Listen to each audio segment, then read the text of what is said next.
My peoples, my peoples. Welcome to Boxing for Breakfast. I'm your host, Jay Smith, and we all do what we do. Give you a healthy dosage of sweet science early in the morning. Let's get it. Yesterday was a great night of boxing. We got to talk about it. Floyd Schofield, did his thing, explosive. Jake Paul, I predicted both of those outcomes, and we got to talk about it, man, because there's there's a reason why I made these predictions, why I expected these outcomes. First one in the building, bam. There's a reason why I expected Floyd Schofield to win, and there's a reason why I expected Jake Paul to win. Now, I understand that if you thought the other guy was gonna win, you had your own reasons for that. But ultimately, the fights played out the way that they did. Um, you know, let's start off with Tevin Farmer and Floyd Schofield. During the lead up to the fight, Tevin's over there talking about he's gonna put the beats on Floyd and all that. You know, Let me just play this video real quick. Have this receipt. This was my reaction after the fight. Check this out. And we know the type of my people, my people. To those of you who told me that I could bet the house on Tevin Farmer because he was going to pull off the upset, guess what? Floyd Schofield stopped him in the first round. Brutally. I should have never listened to y'all. And I did it. Told y'all Floyd Schofield, too young, too strong.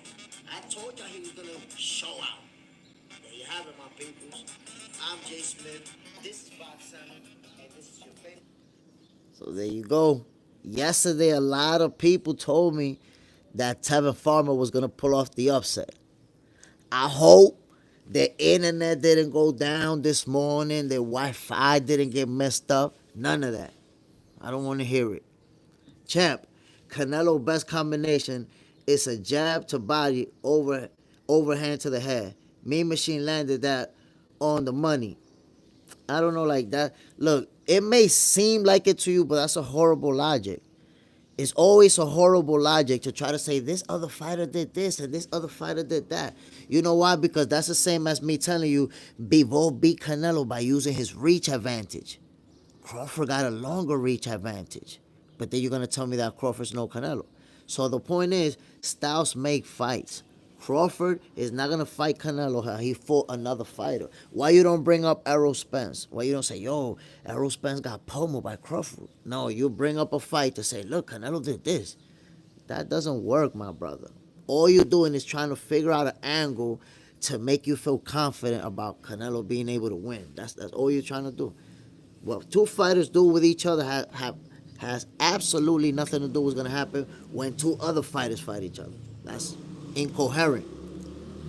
Mr. Ninja. Hey, my brother. Ooh, Mr. Ninja in the building. Bam. What's the deal, my G? Did you see the fights yesterday? Floyd Schofield showed out. Simple as that. Showed out. Gotta give him his respect. Sometimes when a fighter is in a situation, people put him down. So if y'all remember, he had to pull out the fight with Shakur Stevenson. And that was like a main topic of conversation anytime Floyd came up. Oh, he ducked Shakur. Or, they made stuff up to get out of that fight and all that. We saw pictures of him in an emergency room and actually in intensive care. So it looks like it was real, but you just never know. Floyd Schofield even spoke about being depressed, y'all. About being depressed and even thinking about quitting boxing. So I'm glad that he was able to come back and have a good performance. You guys seen Floyd you know, be aggressive in the first round, you know. And by the way, we're going to talk about Jake Paul and Julio Cesar Chavez Jr., my people. We're going to talk about that. Jeffrey Trey, smoking weed, bro. Come on, man. My God, I went to sleep at 1 in the morning covering the fights. And I got up at 6, slept 5 hours. And I'm here talking boxing with you.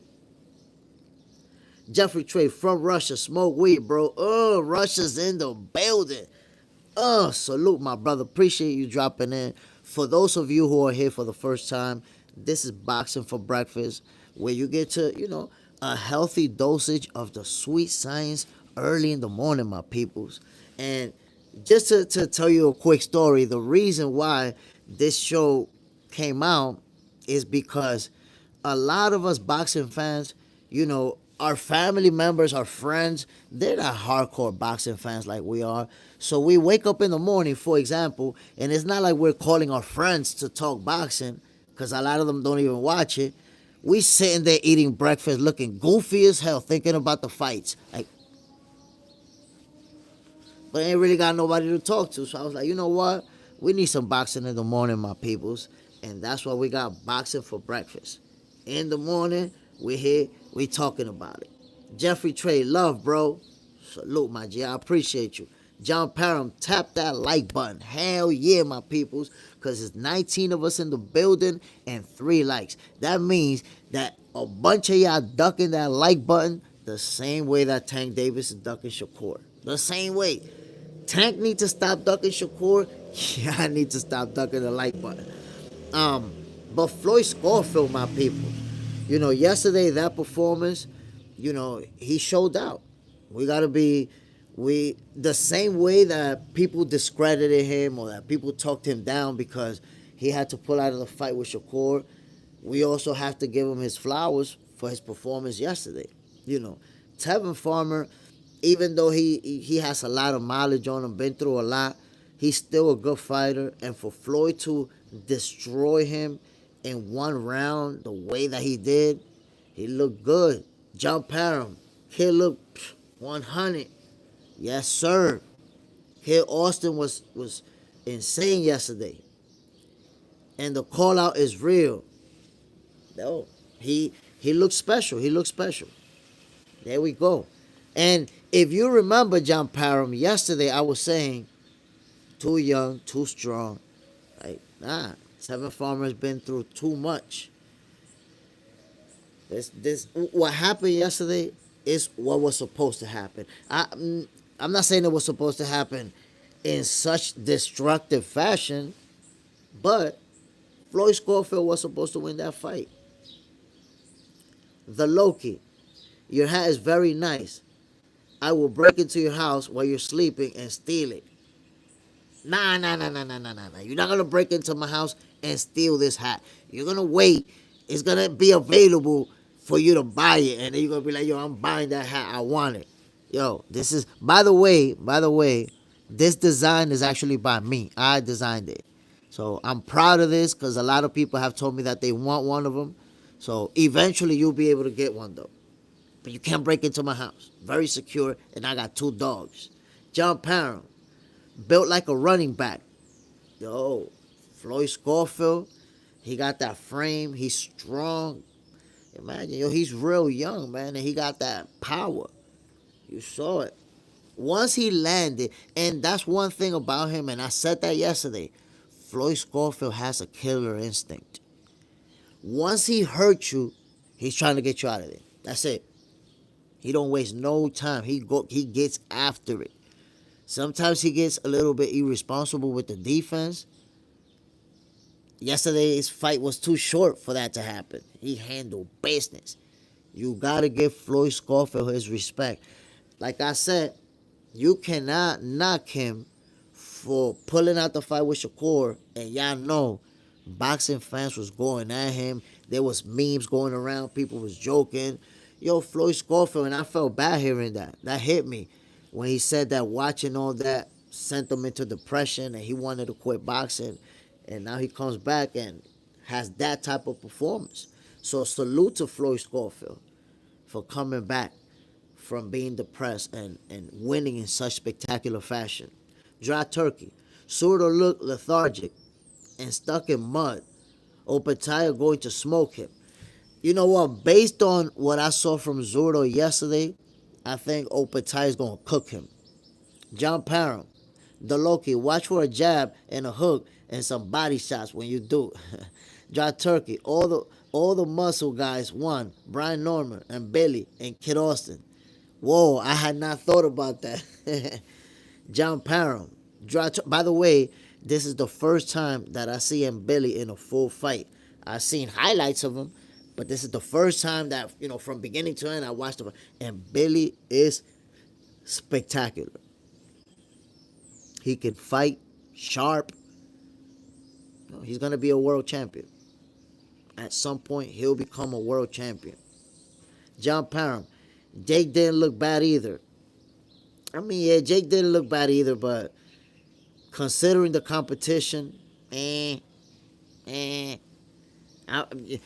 John, you know what's good. You know I've been talking about Julio Cesar Chavez Jr. You know what I've been saying. Like, they'll cling on to saying Jake Paul be the world champion. You're gonna see that's the narrative, right? Now he's ranked. Now he's gonna be ranked. But explain this to me. If Julio Cesar Chavez Jr. was not ranked himself, why beating him gets Jake Paul ranked? Chavez Jr. wasn't ranked. He's been inactive. The last guy Chavez Jr. beat had a record of 1-0. How does beating him get Jake Paul ranked? Dry turkey. And Bailey, I think, is the second best at 168. Iglesias is also on the come up.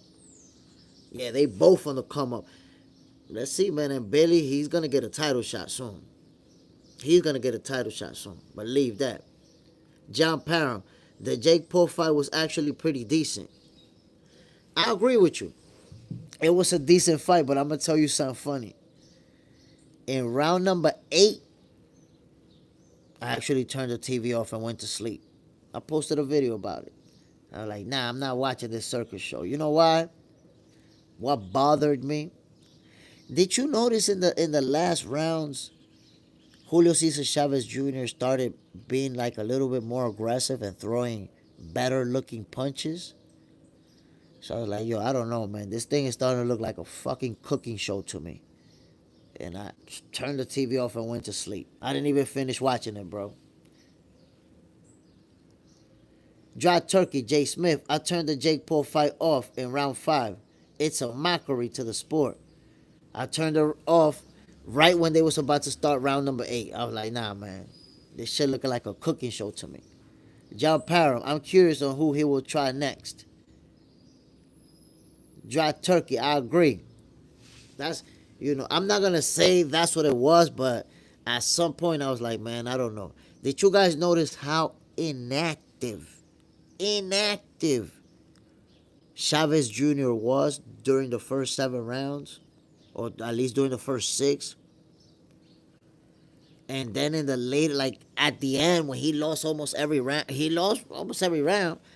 Now at the end, you see him throwing these big hard punches. God damn, the whole fight you didn't do that. But I don't know. That's just me looking at different angles, I guess. Rafael. Scofield, a beast. Best fight on the card. Floyd Schofield showed out. It was a round 1, just a pummeling session. It was a pummeling session. That's the way that I would describe it. And leading up to the fight, I was telling people, Floyd Schofield, he's too young, too strong, too fast. Tevin Farmer, at his age and with the mileage that he has on him, he's not going to be able to handle it. But I'd be lying to you if I tell you, yeah, I was expecting a round 1 stoppage. No way. I'm thinking, 6, 7 rounds. But like that, Floyd Schofield is a menace. And I tell you, and I said it earlier, the same way that people gave Floyd Schofield that negative energy when he had to pull out of that fight with Shakur Stevenson. Now, they got to give him his flowers, too. Because Tevin Farmer is no bum. And anybody who says that Tevin Farmer can't fight, you don't know shit about boxing. That's it. You're going to make that clear right there on the spot. Tevin Farmer can fight.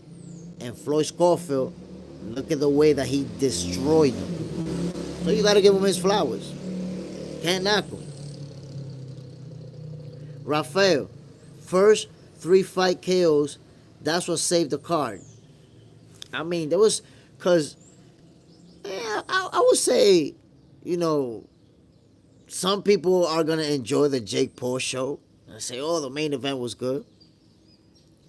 I guess I was just so disappointed to see Chavez Jr. fighting the way that he was doing it, that I couldn't even handle it anymore. I was like, nah, I'm done. I'm done. I'm not going to stay up for this. Dry turkey, the narrative I've been seeing is Farmer punch resistance was gone after 22 rounds with Zepeda. I give Kid his credit.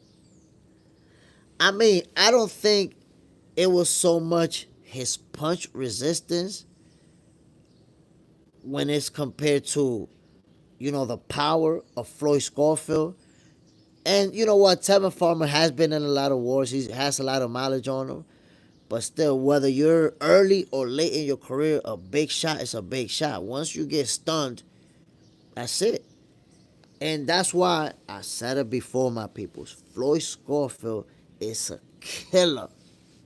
If he hurt you, he's going to get you out of there. You're not going to survive. He got that killer instinct. Every fighter doesn't have that. You know, some fighters, when they hurt you, that's just, I won this round. I know I hurt you. And they're just going to keep moving. Keep it working. Floyd Schofield, he's going to get you out of there. If you're hurt, you're getting out of there. Rafael, I have Farmer on this fight. I have Schofield upsetting Shakur. So I'm telling you right now, look.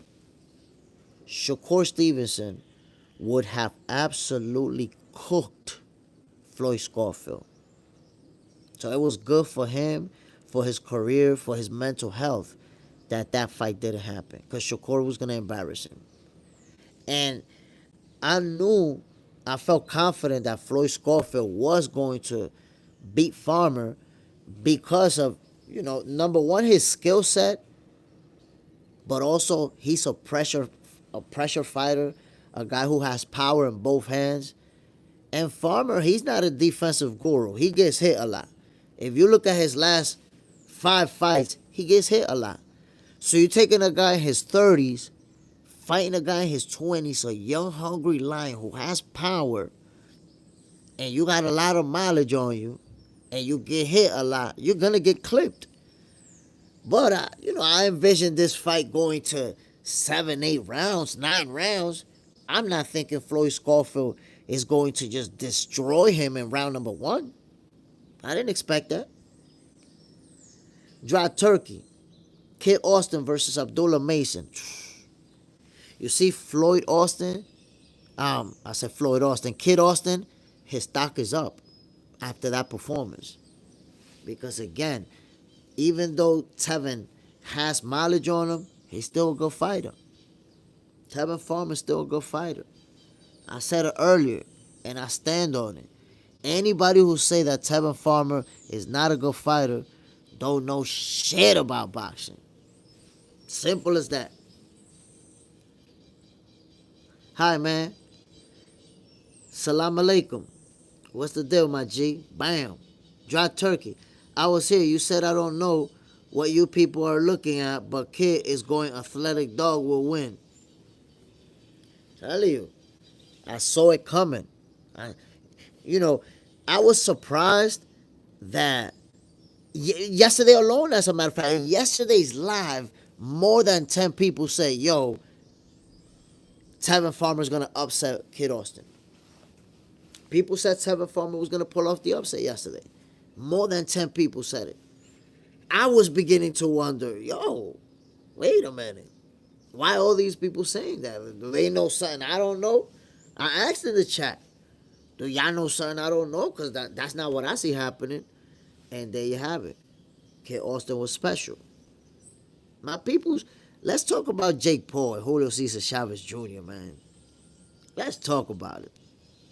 The narrative, the narrative for this fight is gonna be that Jake Paul be the world champion. Now they're talking about he's gonna be ranked because he beat a world champion. But Julio Cesar Chavez Jr. isn't ranked himself. So how do you put Jake Paul anywhere based on that win? Okay. So we know what the narrative is going to be, right? About this victory. But let me just remind you guys, the last time that Julio Cesar Chavez Jr. was a world champion was in 2012. That was 13 years ago. 13 years ago, Jake Paul hadn't even thought about boxing. Right now he's been training for 7, 8 years. That means that 13 years ago, when Julio Cesar Chavez Jr. held the title, Jake Paul hadn't even stepped in the gym. He didn't even know how to throw a punch. That's how long ago it's been since that man held the title. That's number one. But they'll never bring that up. They'll never mention it. Number two, Chavez Jr. is 39 years old, my peoples. He about to be 40. Chavez Jr. is about to be 40 years old. But they won't bring that up when trying to spread the narrative that he beat a world champion. Chavez Jr., the last 10 years of his life, it's been about partying, drugs, alcohol, women, getting arrested, more drugs. So come on now. You really think that he was going to get in there and beat Jake Paul? I always try to tell people, man, y'all got to forget about the idea that this person used to be this and this person used to be that. Yo, what you did 13 years ago doesn't even matter. Cigar the Barman. Hi, bro. What's the deal, my G? Appreciate you dropping in. For those of you who just came through, this is Boxing for Breakfast. Where you get your healthy dosage of the sweet science early in the morning, my peoples. Early. But again, Jake Paul fought a fighter that he was supposed to win. He's no longer a YouTuber. Ladies and gentlemen, let's drop the idea that Jake Paul is this YouTuber. That's it. Jake Paul is a boxer. He may not be an elite level boxer. He may not, beat top level guys or champions. But Jake Paul, my peoples, is a boxer. There's no getting around that. So you have to already respect that that's what he do. Whoa, my peoples. Whoa, my brother MAW with the super chat vibes for your boy Jay Smith. Before I read your comment, MAW, you've been rocking with Box Center for a minute. You always been showing love. You always been supporting, so I really appreciate you, my brother. What you got to say for me, MAW? Hello, boxing fans, Jay and chat. Tevin Farmer is a quality fighter, but one punch can change a fight. Congrats to Schofield. Smash that like button, peoples. Hell yeah. I gotta agree with you. You're always on the money, MAW. You're always on the money. And guess what? If you was on the live yesterday, I don't remember, you may have seen that I said, too young, too strong. But I've always given his respect to Tevin Farmer. Because he's a quality fighter. Just like you said, he can fight. So, a win like this is big for Floyd Scofield. I believe that his stock is up. It's definitely up.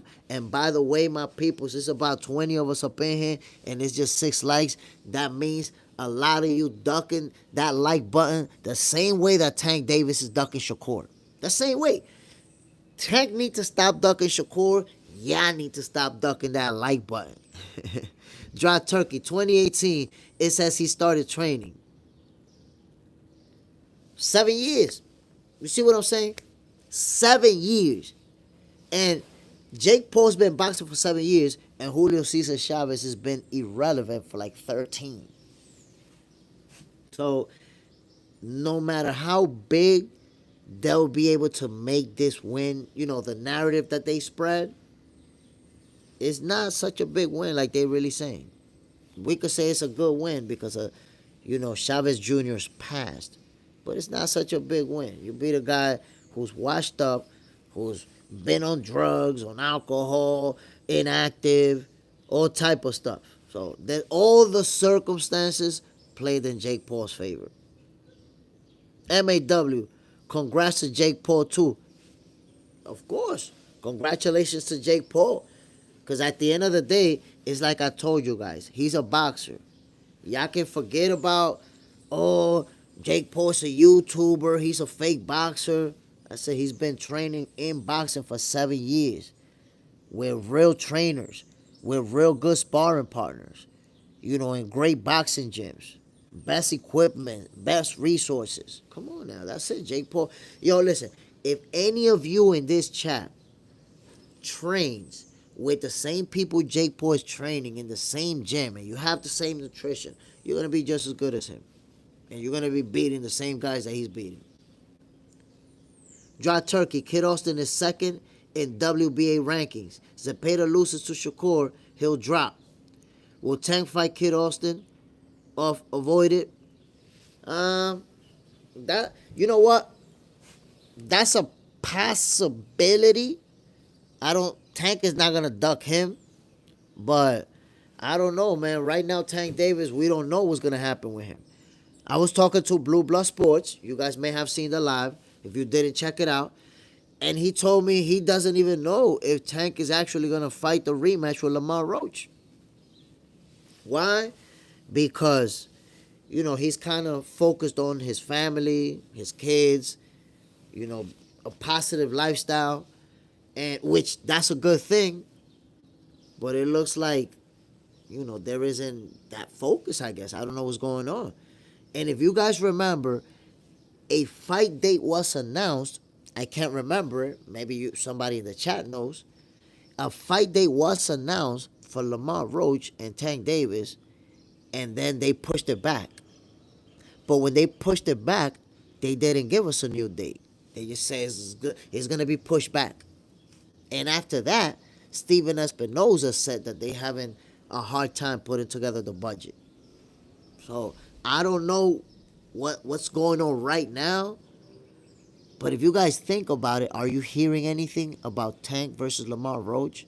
Are you seeing promotional videos like, them in training camp, or like I've seen Lamont Roach in his Instagram preparing and shit, but I'm saying like stuff that you will see from PBC, stuff that they're posting in Amazon Prime or on social media. Do you see anything about that fight being promoted? Because I don't know. I kind of don't see it. Dry Turkey, he needs to rematch Tommy Fury. I don't think Jake Paul is going to do that. And the reason I say that is because Tommy Fury beat him. And Tommy Fury's a fighter who isn't ranked in any other sanctioning bodies. He's a guy that I see almost like a celebrity boxer. Think about it. You don't see Tommy Fury climbing up and trying to fight better opponents and he doesn't look like he's pursuing a title. He looks like he fight every once in a while to get a little check. So you got beat by a guy who isn't even all that. And what you may notice is that Jake Paul keeps picking these older opponents. He still hasn't fought. He fought one guy, Tommy Fury, and he lost, right? But before that, or after that, Jake Paul never picks an opponent who's around his same age and size. He never does. Every Jake Paul opponent is either a lot smaller than him, a lot older than him. That's always like that. Older or smaller. You got to be one of the two. He doesn't fight. So the first time that he fought somebody right around his age category, and it's a boxer, he lost. He lost. So all I said to Jake Paul is, Your record is 11-0. Yo, go find somebody who's also 11-0 or 11-2, 11-1, 15-2. Go find somebody with a record like that who's around your age and fight that person. Climb up the rankings by fighting dudes your age. But you really broke into the rankings by beating Julio Cesar Chavez Jr., who isn't ranked? Come on, babe. What's going on? What kind of cooking show we witnessing out here?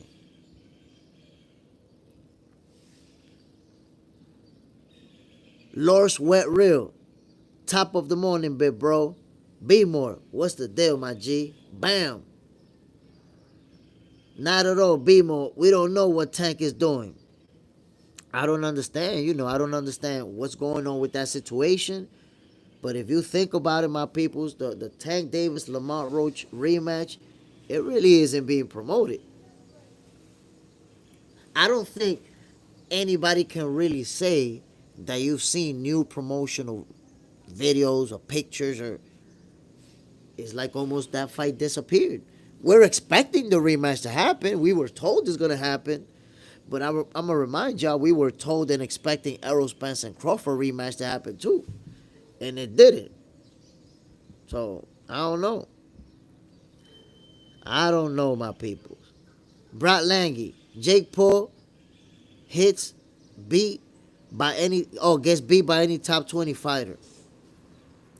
I think even guys outside of the top 20 whoop him, to be honest. I think guys outside of the top 20 put the beats on him too. Sporty Bags, people saying the fight was fixed. I gotta be honest with you, Sporty Bags. For a moment, I thought about that yesterday, because if you notice, towards the end, Julio Cesar Chavez Jr. started letting his hands go, and when he did that, he looked totally different. Hard left hooks, hard right hands, like he looked different. So it made me think, God damn, was this guy holding back the whole time? Because he was barely active throughout the entire fight. And then at the end, you start throwing these hard, sharp punches that we never saw all these rounds. So it looked like he was holding back. Yesterday, I felt like I was watching a cooking show. I was like, I'm out of here. I didn't finish watching the fight, my peoples. After round number 7, I was like, this a cooking show. I'm out.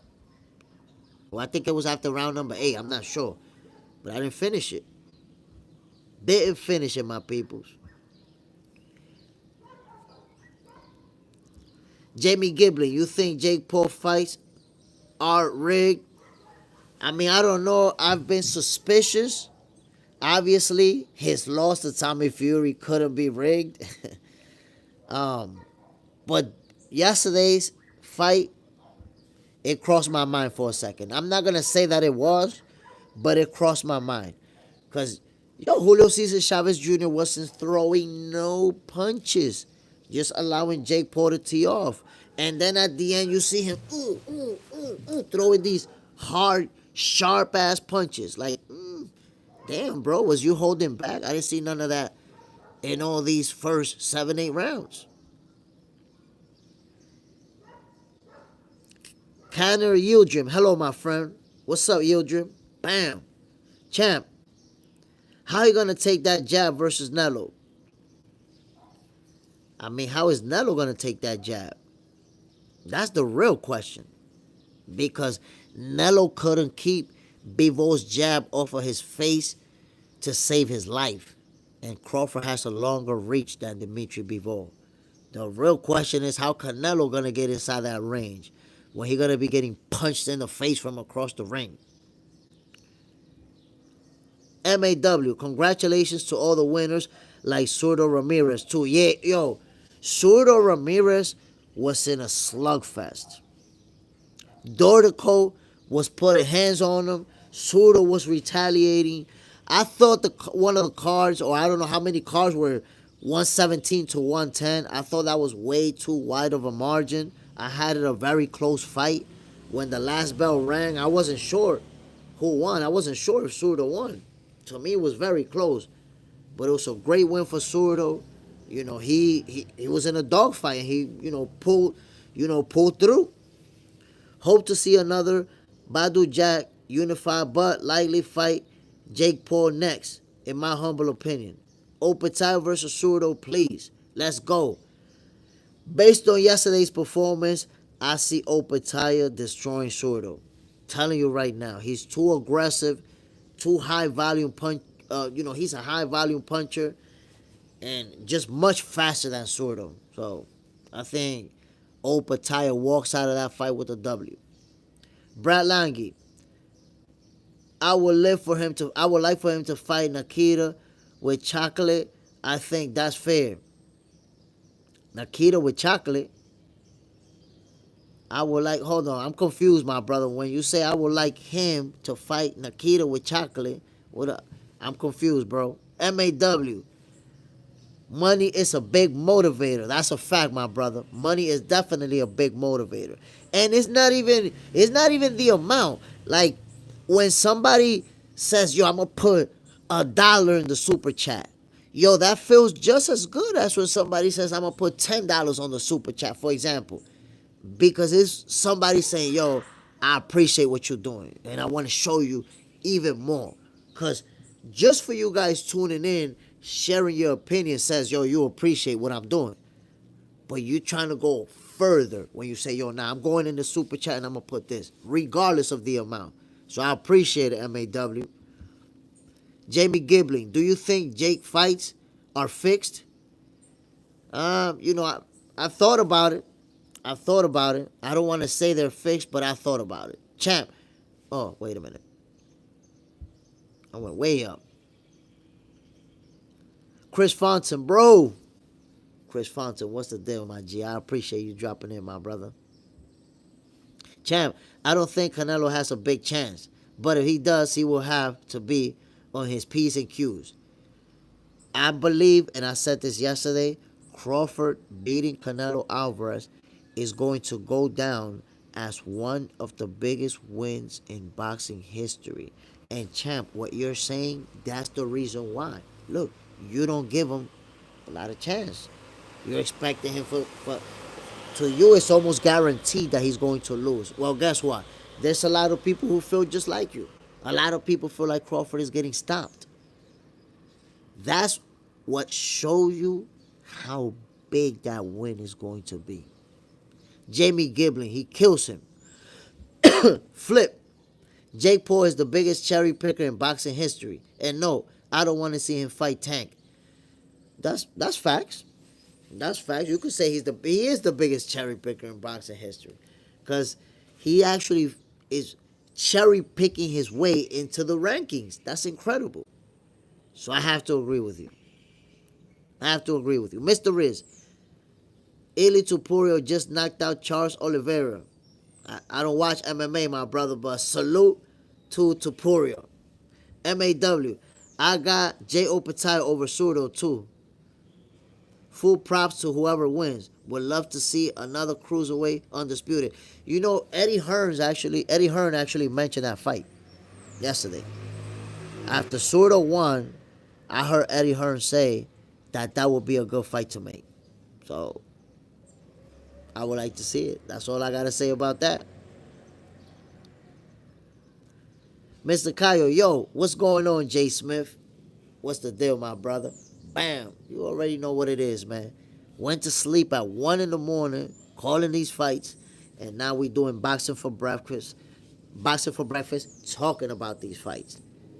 Did you watch what went down yesterday? Mr. Riz, the biggest boxer is Butterbean. I mean, Butterbean was a pretty big dude. I don't know. Did he reach 300 pounds? I'm not sure. Pretty big dude. Champ, Canelo a different fighter from when he fought Floyd. Yeah, but Bivol beat the crap out of him recently. That wasn't that long ago that Bivol outboxed him and made it look easy. Made Canelo look average. And it's like I said before, champ. Like bringing up other fighters and other fights is irrelevant. None of that has absolutely nothing to do with what's going to happen when two fighters step in the ring.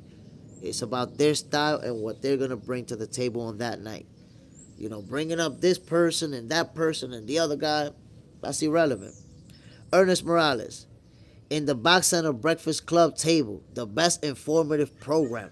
Salute, my brother. Bam, you already know it. Boxing for breakfast, where you get a healthy dosage of the sweet science early in the morning.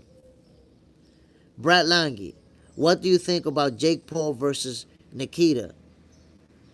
White chocolate. Oh, okay. I didn't read it right earlier. Um, Look, that fight's not gonna happen. You can forget about that. You can forget about that. Jake Paul, remember, he's trying to fight big names.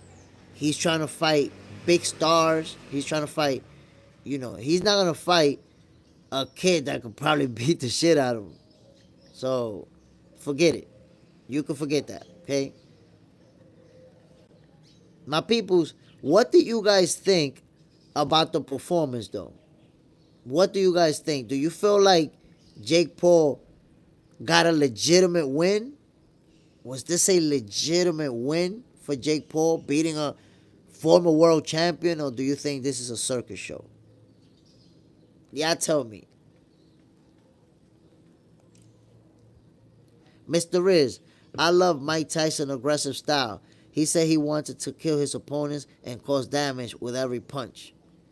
Mike Tyson, man, people disrespect him a lot because they see what took place at the tail end of his career and when he lost and all that stuff. But Mike Tyson was a special fighter, man. Mike Tyson was something else. Mike Tyson was something else, my peoples. MAW, subscribe, share, and smash that like button. Please, folks. Hell yeah, my peoples. I really appreciate it when everybody shows that type of love, show your support. I know a lot of you guys like to duck that like button the same way that Tank be ducking Shakur. But stop playing with me, man. Go hit that like button. Just go like that. Look, it takes 1 second for you to go, boop, hit that like button. Help your boy Jay Smith, man. Mr. Kayo, I met bro. He be in my gym sometimes. Who did you meet, my guy? I'm not sure who you saying. Lee Montoya, but ain't shit. Mexican boxer are best. Lee Montoya, for you to give credit to a fighter, you don't have to knock down the other fighter. You don't have to talk bad about the other fighter. You're saying but ain't shit, and you're talking about a multiple division undisputed champion, multiple division champion, reigning champion, one of the most accomplished fighters of this era, bro. To say that you like Mexican style, you don't have to say that the other guy ain't shit. Like, come on now. Come on now. Be for real. Brad Lange, I know, but would love to see it. Mr. Cayo, nah. He make it sound legitimate when he mentioned Chavez been in there with Canelo and he made it look easy when that fight was how many years ago? That's not the same Chavez Sr. I mean, look. This is what we have to understand. The narrative is going to be that Jake Paul be the world champion. And it looks like he's going to be ranked. But the reality is that Julio Cesar Chavez Jr. hasn't been a world champion since 2012. That's 13 years, my peoples. The last time Julio Cesar Chavez Jr. was a champion, Jake Paul hadn't even thought about boxing. Jake Paul hadn't even thrown his first punch. He been boxing for 7 years. Julio Cesar Chavez Jr. hasn't been a champion since 2012. 13 years. And where you think Julio Cesar Chavez Jr. been all this time? Partying, getting arrested, doing drugs, getting arrested more, partying some more, doing more drugs. And that's pretty much it. A lot of inactivity. His last fight, he faced a guy with one professional fight. Look at the box rack. Last year, Cesar Chavez Jr. fought a guy with one fight. Do you think he fought a guy with one fight to actually increase his legacy or something? Or just to get a paycheck? So if you look at the lifestyle that Julio Cesar Chavez Jr. has been living for the last 10 years, Jake Paul was supposed to beat him. If you was with us yesterday, I predicted a knockout. I thought Jake Paul was gonna knock him out. Maybe they had an agreement not to knock him out. You know, Chavez Jr. didn't throw a lot of punches early on. Jake Paul didn't knock him out. Maybe that was it. I thought I was watching a cooking show yesterday. Stavi, are you my favorite boxer, favorite boxing channel? That is correct, sir. That is correct. I don't know who your favorite boxer is. If your favorite boxer is somebody I don't know, then I'm not going to be his favorite boxing channel. But he's going to find out about me eventually, and I will be. MAW looks good on paper for Jake Paul versus Badu Jack, likely next. We'll see if the old champ can give Jake another L. Badu Jack, I don't know, man. I don't think Jake Paul fights him. I don't know. I don't think so. Like, if you look at the opponents that he has faced, he hasn't gotten in the ring with anybody like Badu Jack. But Badu Jack would be an ideal opponent to try to get a title shot, to try to beat. Because he's going to fit that mold of an older fighter.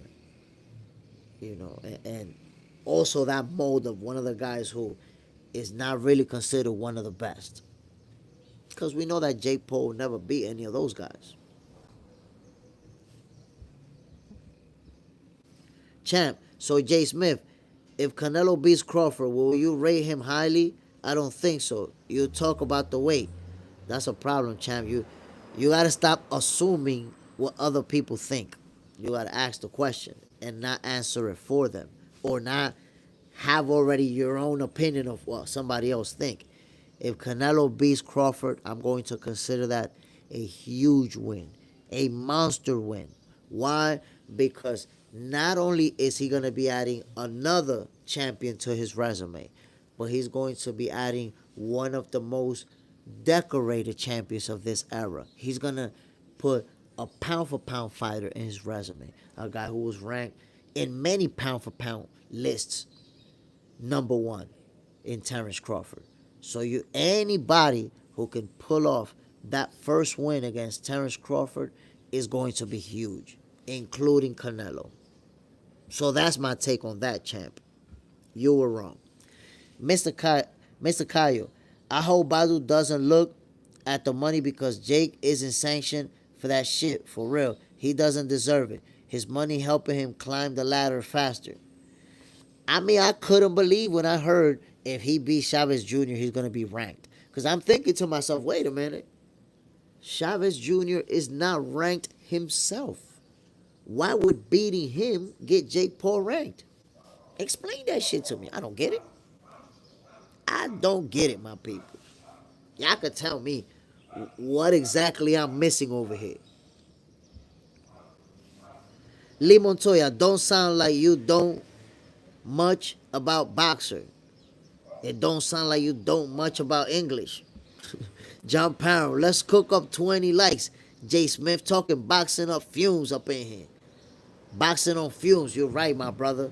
Doing me dirty with that like button, man. I have a hard time convincing people to hit that like.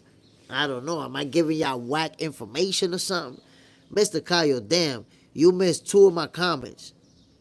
My bad, Mr. Cayo. Is that, y'all going too fast for me sometimes. Hit me again and I got you. Hit me again and I got you. Ernest Morales, this might seem that we saw he really never saw the prime best of Mike Tyson. Personal issues, conduct on wrong advisors, and Don King led him to his career destruction. I would say Mike Tyson's career started going downhill the moment the old man died. The moment Cus D'Amato died, slow. Even though Mike Tyson obviously became a champion after that, it was a champion for a few years after that. But the moment the old man died, Mike Tyson slowly but surely started going on self-destruction mode. So that was that. That was the only person who could really control Mike Tyson and tell him, you can't do this, you're going to do that, you can't. Once he was gone, that's it. Mike Tyson got out of hand. Mr. Cayo, anybody think Jake should fight for WBC interim and not a full title shot? I mean, I don't think he should fight for any type of title shot. He don't deserve it. Puerto Rock, PR. Ranked on the zone. Jake Paul's gonna be ranked on the zone. God damn. Mr. Cayo. F the zone. Nah, I wouldn't say F the zone. You crazy. There's a lot of great fights on the zone. We watch Floyd Scofield obliterate Tevin Farmer on the zone. Why would you say that, my guy? Come on now. Champ, I respect your opinion. I just believe Canelo wins. That's what makes it interesting. Of course, my guy. If you think about it, there's so many people who think Canelo's gonna win, and there's also a lot of people who see Crawford winning.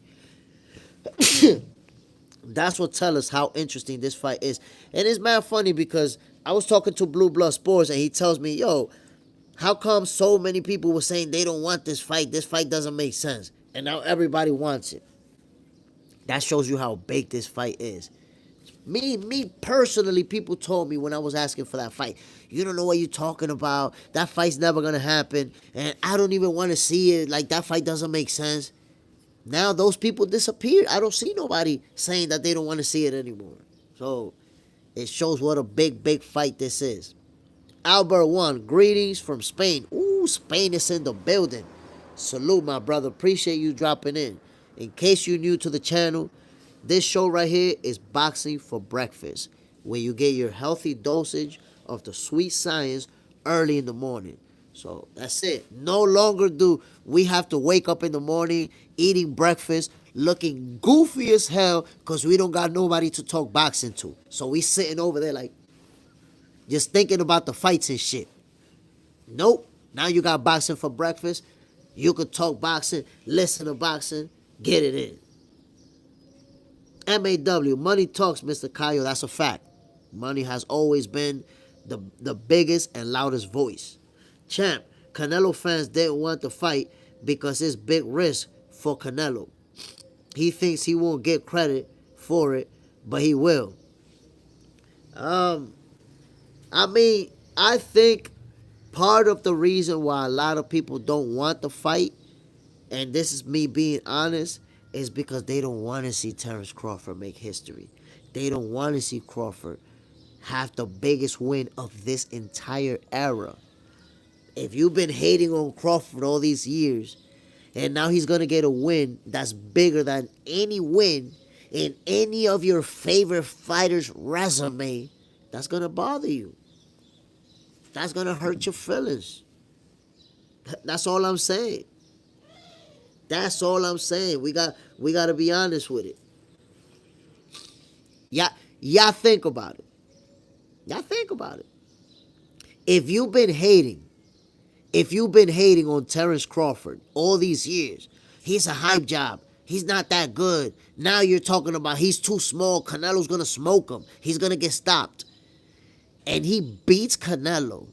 Now he has a bigger win in his resume than any of your favorite fighters.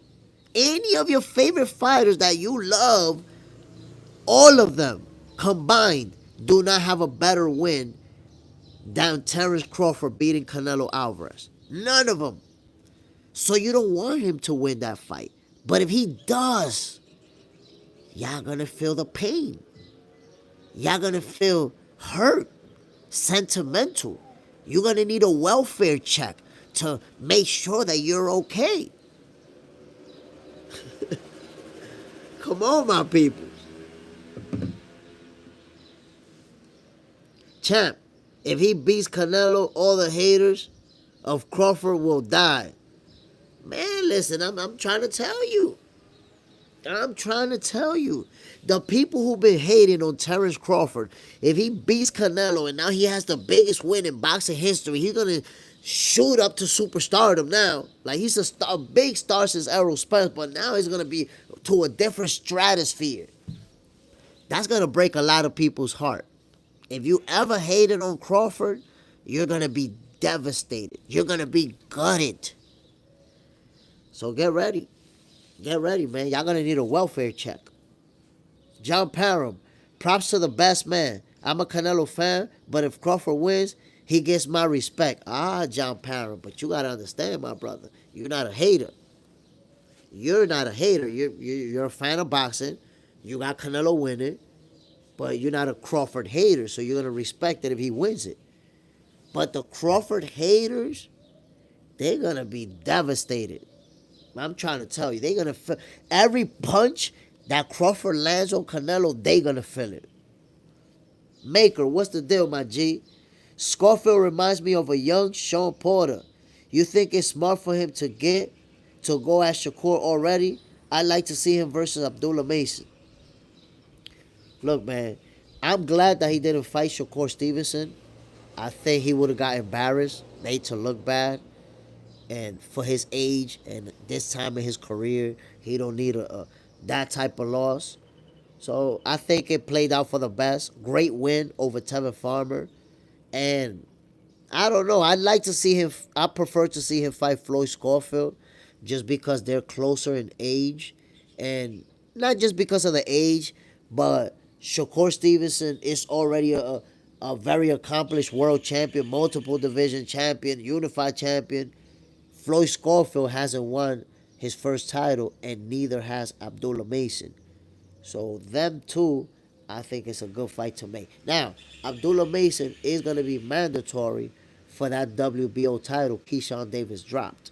That means that we're going to see Abdullah Mason grab a title, get a title shot and grab a belt soon. Maybe Floyd Schofield is going to challenge for that strap if we're lucky. MAW, Usyk right now is legendary, in my humble opinion. That's a fact. Usyk, I think, solidified himself as the best heavyweight of this era. If you think about it, undisputed at cruiserweight, undisputed at heavyweight, beat major names in the division. Usyk is that guy. John Parham, Maker, I agree. Him and Mason would be fired, but I think the kid has a damn good chance. I agree. I got Abdullah Mason winning, but Kid Austin is always going to have a puncher's chance. Always going to have a puncher's chance. And like I said, man, Usyk, my peoples, he's that dude. He a special fighter, and he's doing his thing.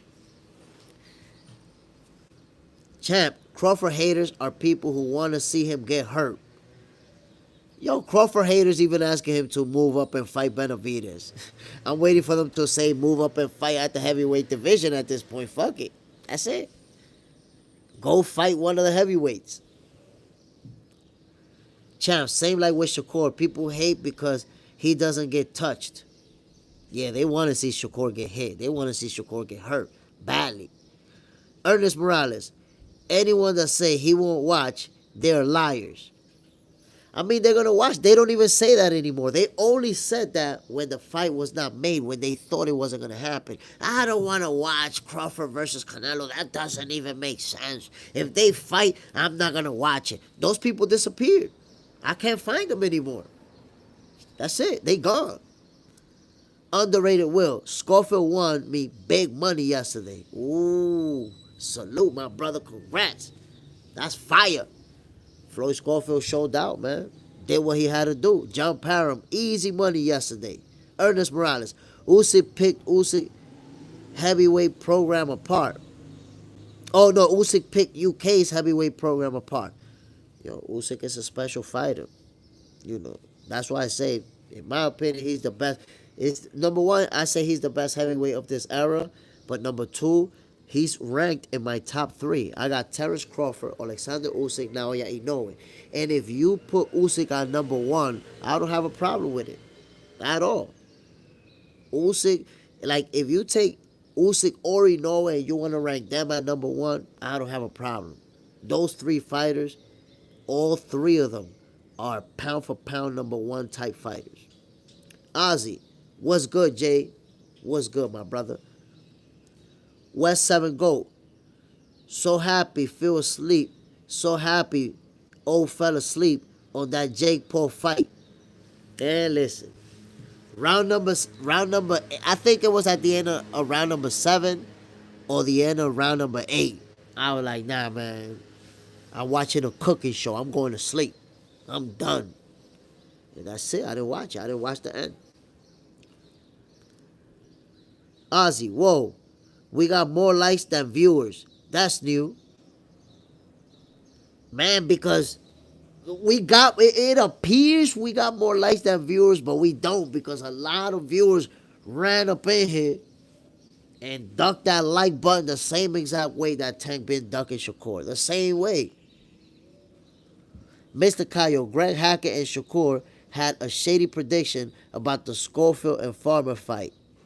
They gave a valid opinion, but they tried to shut out Kid Austin from having a successful night. I mean, what do you mean by that? Do you mean what do you mean by a shady prediction? Did they predict that he was gonna lose, that he was gonna win? What do you mean by that? Maker, Netflix better get their servers ready, cause last time they did Paul versus Tyson, everybody's stream was glitching. So look, what and this is my point of view, only my logic, right? Netflix is not a platform that is known for hosting boxing events. They're known for hosting, well, they got comedy events, for example, and you know that they stream movies and shows and that kind of stuff. But boxing is different. It's different type of moving pieces in boxing. And when you streaming boxing, look, they went to 100 over 100 million people with Mike Tyson and Jake Paul, which they were not expecting. So now for Canelo versus Crawford, they're gonna be ready.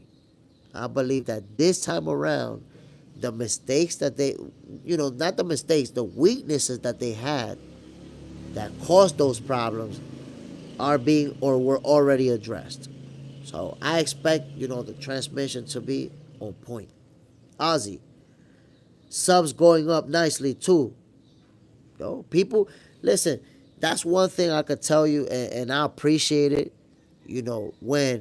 When new people run into Box Center, they stay on. They come through, they watch for a little bit, listen for a little bit. They're like, nah, fuck it, I'm subscribing. This is where it's at right here. So I really appreciate it. And I've been lucky because most of the subscribers of this channel have very good knowledge of boxing. The overwhelming majority. Ozzy, I just want to see this fight already. Can it be September already? People not realizing how big this fight is. We've been waiting for this forever. My God, this fight is going to be huge. This might be one of the most viewed fights in history. That's the beauty of Netflix. It's a worldwide application. Everybody has it around the whole world. So ordering it is going to be easy. It's going to be easy to order that fight. For example, Amazon Prime, most people don't have Amazon Prime till today. I don't got Amazon Prime. So if you don't have Amazon Prime and the fight is on there, maybe you could get the, Fire Stick. You ain't going to watch the original streaming of that fight. Mr. Kayo, Shakur and Greg was saying if he start out early or come out crazy, he gonna pay for that. And Schofield did just that in the first round and got him out of there. I mean, I think that was kind of a fair assessment, but he hurt him. I guess maybe they were not anticipating that he was gonna hurt him in the first round. And like I said earlier, Floyd Schofield, he a killer. If he hurt you, he's going to get you out of there. Or he's at least going to get after it. John Parham, make sure to go watch his shorts and like and comment. It helps. I'm always seeing the same 4 or 5 people. Got to do better, my peoples. Yo, by the way, I already posted a new short today, which is my commentary for the last round of one of the fights. I can't remember which one. Oh, for Zurdo and Dortico. I posted a video already today. I post videos every day, multiple videos. So I appreciate it, John Parham. Definitely tune in, my peoples. And y'all know it, man. Comment, subscribe, like, all that good stuff. Mr. Kayo, not knocking their prediction, but I know what they was trying to say. I feel you. And Shakur doesn't like Kid Austin, so. John Parham, Greg Hackett ate his words. Mr. Cayo, I'm telling you, John Parham, he was way off. Mr. Cayo, if y'all seen the interview, you see how he said it. They was trying to be funny. I feel you. I tell you what, man. I expected Floyd Schofield to win, like I told you guys yesterday, just because he has so many physical advantages, and he's a talented fighter, man. We gotta stop hating. Gotta stop hating. Everybody who was mocking him and laughing at him when he had to pull out of the fight with Shakur, now you gotta give him his flowers. Gotta give him his flowers. He was spectacular. Tevin Farmer, it's a good win for his resume, and he blew him out of the water. Blew him out of the water. What can you say? You gotta respect it. My peoples, let me show y'all. I gotta show y'all my reaction of Tevin Farmer getting stopped by Floyd Schofield. Let me show you guys my reaction. You gotta see. I'm gonna show you guys some of my reactions to yesterday, but check this out. My people, to those of you who told me that I could bet the house on Tevin Farmer because he was gonna pull off the upset, guess what? Floyd Schofield stopped him in the first round. Brutally. I should have never listened to y'all. And I did it. Told y'all Floyd Schofield, too young, too strong. I told y'all he was going to show out. There you have it, my peoples. I'm Jay Smith. This is Box Center. And this is your favorite box. Guys, real quick, let me know. When I put the phone next to the microphone, because there's a microphone right here, were you guys able to hear the audio? Jamie Gibley, who would you like to see Jake Paul fight? Listen, if it's up to me, Jake Paul would fight somebody who's going to be right around his age and right around his size. That's what I would finally like to see Jake Paul fight. We got that once. Oh, you can hear it perfect. We got that once. He fought Tommy Fury. He lost. Cool. You know, fight somebody around your age, bro. Tired of, look, Mike Tyson, almost 60 years old. Cesar Chavez Jr., almost 40 years old. So it's like, come on. I don't want to hear about, oh, he was a champion 20 years ago in Mike Tyson. He was a champion 13 years ago in Cesar Chavez Jr. I don't want to hear it. Stop. You're not tricking me, and you're not tricking most boxing fans into thinking these wins are legit. And by the way, yesterday looked like a cooking show because, Julio Cesar Chavez Jr. was throwing almost no punches for the first 7-8 rounds. I felt like I was watching a cooking show. I was like, I'm going to sleep. I'm going to sleep. I'm not watching this circus show. El Fantasma de Geraldo Ledén, my brother. Bam. Salute. Appreciate you dropping in. Jamie Gibley, you should fight him, bro. Might as well. Pay me. I'll fight him. Nah, you know who I should fight? Charleston White. That's who I should fight. 848 5. God damn, what kind of name is that, bro? Nice greetings from Berlin Kreuzberg 36. Greetings, my brother. My back. I can't read. Kreuzberg. I don't know if I'm pronouncing it correctly. Appreciate you dropping in. King Drew the dog. Jake needs to fight CBS, right? Look, man, Jake Paul needs to fight somebody. Like I said, man, he don't need to be fighting stars and famous people or ex-champions. He needs to fight somebody that we never heard of, who's around his age, or around his size, who got around 10, 11 fights just like him. And let me see what you got versus similar, somebody who's close to where you are. You did that with Tommy Fury, and he beat you. Try it again. Fight somebody that is right there with you physically. That's what I want to see. John Parham, hell, on the Wilder undercard, everyone was 40 and 46. Ernest Morales, if the tank fight doesn't happen, Shaq versus Schofield is a possibility. I think Schofield market has risen substantially. Maybe a fight versus Tank would be interesting. Will Tank duck him too? I don't think it's about Tank ducking Schofield. Number one, I don't think Floyd is ready for that fight. Number two, I don't think he's a big enough star to attract Tank Davis because he is a risk. It's like if I'm a risk it, are you a big enough star? Tank Davis is gonna use that logic on him. It's like nah. I'm not gonna put myself through a pit bull type of fight for you. So I don't think Tank is gonna fight him. Maybe Shakur give him an opportunity. I'm not sure if Shakur will after what happened the last time. Let's see. Let's see. Ernest Morales. No, John Parham. Berlin is a nice place. I'd love to go to Berlin, my brother. I didn't read that right. I didn't realize it was Berlin.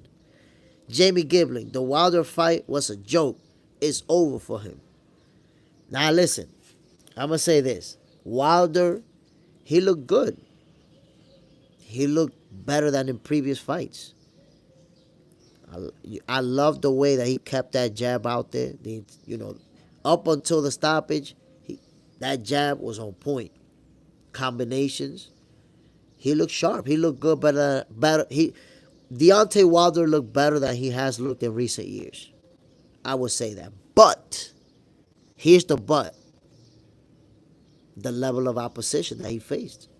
Yes, he faced an opponent who obviously isn't ranked, isn't a top level guy. He did what he was supposed to do. Can Wilder beat the top dogs? I don't think so. That's my opinion.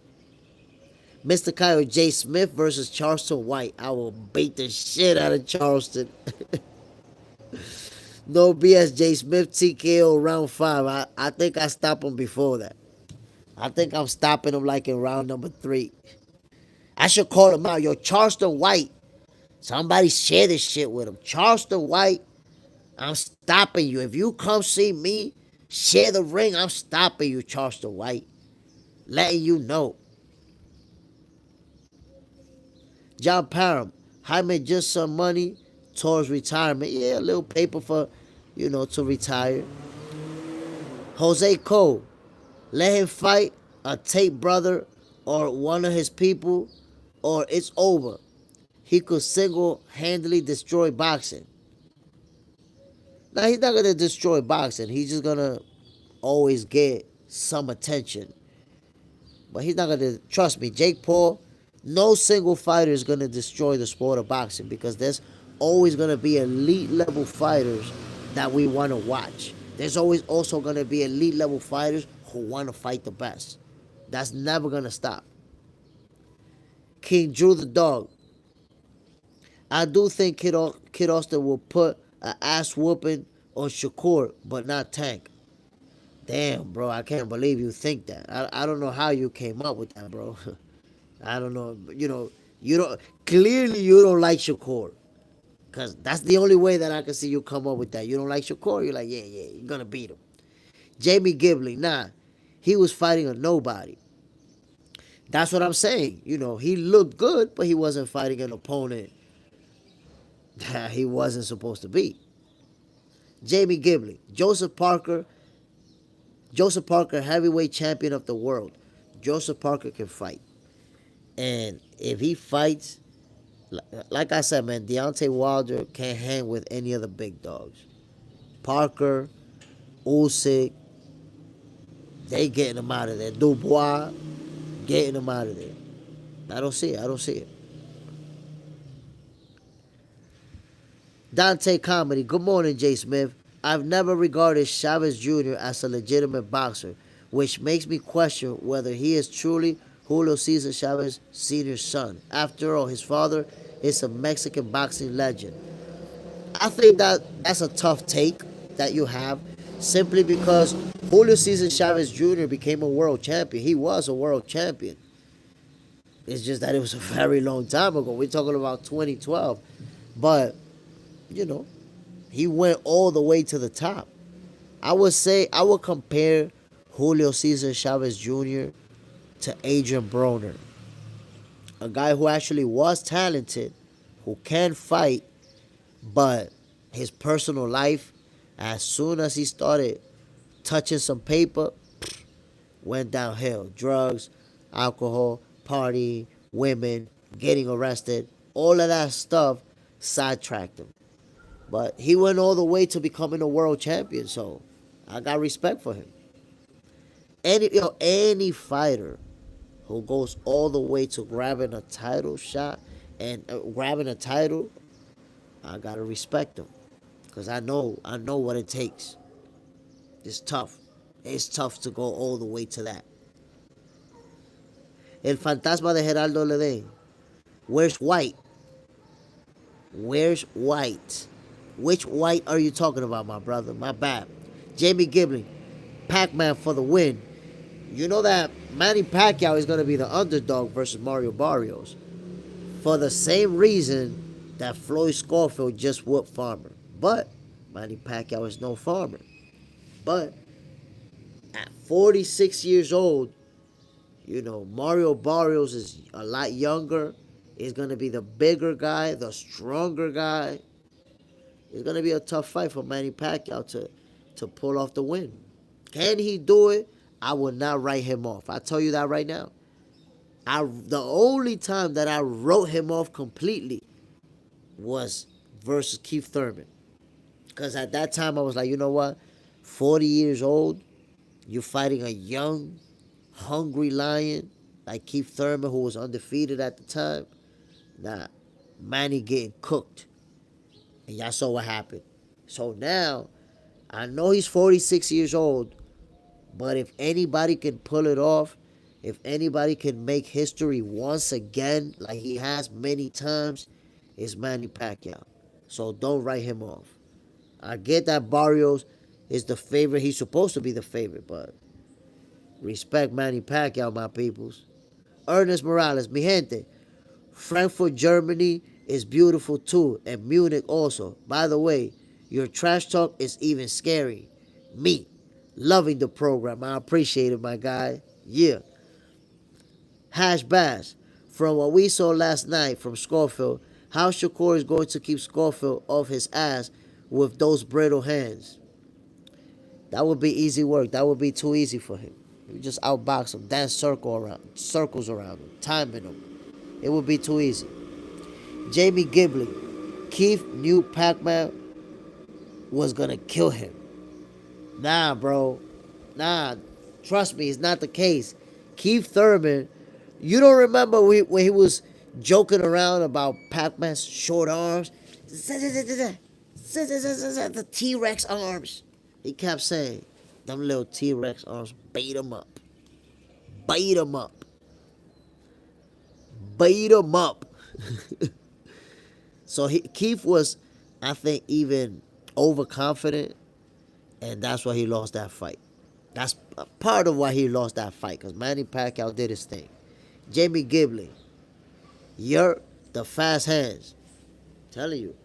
Man, and for the people who said, Manny Pacquiao's gonna lose because did you see him in the exhibition fight that he did? He looked horrible. He looked slow. Bro, that's an exhibition fight. You don't do an actual real training camp for an exhibition fight. You don't fight. You don't put the effort in that exhibition that you would in a title shot. So forget about the damn exhibition that Manny Pacquiao did and how he looked. He wasn't there to fight for real. That's crazy that you would take that serious. Manny Pacquiao is going to be in a full training camp and is going there to fight Mario Barrios to try to take his title from him. You're going to see a fast Manny Pacquiao. You're going to see a sharp Manny Pacquiao. But Father Time is undefeated. We don't know if this is the night that we're going to see Father Time beat Manny Pacquiao. Mr. Cayo, Keith still did good in that performance. That's a fact. Keith fought good. It's just that Manny Pacquiao is special, and the 40-year-old was able to pull off the upset because that night, Keith Thurman was the favorite to win. That's how you know of a fighter's greatness when they choose to fight against an opponent and they'll be the underdog. That's how you know. When they can find an underdog and fight that guy, that shows greatness. Think about, for example, Tank Davis. If Tank Davis was to move up and fight Jerome Boots Ennis, he would be the underdog. But he will never make that fight. Because, his fans support him cherry picking opponents from the 130 division. Because we know Lamont Roach is a cherry pick gone wrong. Cherry picking opponents that we know are going to beat him. We know. So there's fighters who will fight a guy that we think can actually beat him. And 40-year-old Manny Pacquiao did exactly that when he faced Keith Thurman. I don't know if you guys remember, but most people had Keith Thurman winning that fight. I had him winning that fight too. I was wrong. And, you saw how it played out. So watching Manny Pacquiao make history the way that he did, you gotta say, hey, this guy's always gonna have a chance. John Parham, Pac said he would fight Floyd again, and so did Mosley. I mean, he wanted to fight Floyd Mayweather badly. Listen, I think it's an interesting, an interesting coincidence that, and you guys could tell me what you think about that. George Kambosos said he was offered a fight with Floyd Mayweather. So it looks like Floyd Mayweather was toying with the idea of coming back to boxing when he found out that Manny Pacquiao was getting a title shot from Mario Barrios. Make of that what you will, but could it mean that Floyd is probably willing to come back to try to take that title from Pac-Man if Pac-Man wins? If Pac-Man loses, Floyd is not going to come back. But if Pac-Man wins, do you guys think Floyd Mayweather comes back to try to snatch that belt from him? I don't know. I think it's interesting. I think it's interesting. How I'm not very much of a believer in coincidences. That's not me. So it is kind of a coincidence that, Manny Pacquiao is coming back and Floyd Mayweather's at that same time is also floating the idea of making his return. That would be insane. But Manny Pacquiao got Mario Barrios ahead of him. That's going to be a tough fight to win. I don't know if he's going to be able to win it. Mario Barrios, he can fight. And age, my people, age. 46 years old. Come on now. Mr. Cayo, Floyd, again by UD. There you have it. We already got the first Manny Pacquiao, Floyd Mayweather rematch prediction. We don't even know if the fight is going to happen. The predictions are already going to be going down the pipe. Again, my peoples, we digressed. Yesterday, it was a great night of boxing. Jamie Gibling, Floyd on drugs. I mean, I don't know what you're talking about, my peoples. Floyd on drugs? Come on, man. This guy don't even drink alcohol. This guy don't even smoke cigarettes. And you're talking about he on drugs. Come on, man. Stop. Don't do it.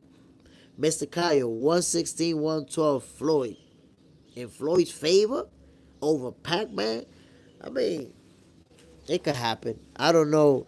I don't know if Floyd Mayweather and Manny Pacquiao would actually fight again. But I think that conversation will become, something that we'll revisit if Manny Pacquiao is able to beat Mario Barrios. You got to win that fight first. This is going to be a huge win for Manny Pacquiao if he's able to do it. He'll be able to make history once again. Let's see. Let's see. I am looking forward to that fight. Personally, I kind of wanted Manny Pacquiao to just stay retired, never fight again, because he's been in a lot of wars. A lot of wars. He's taken a lot of punishment.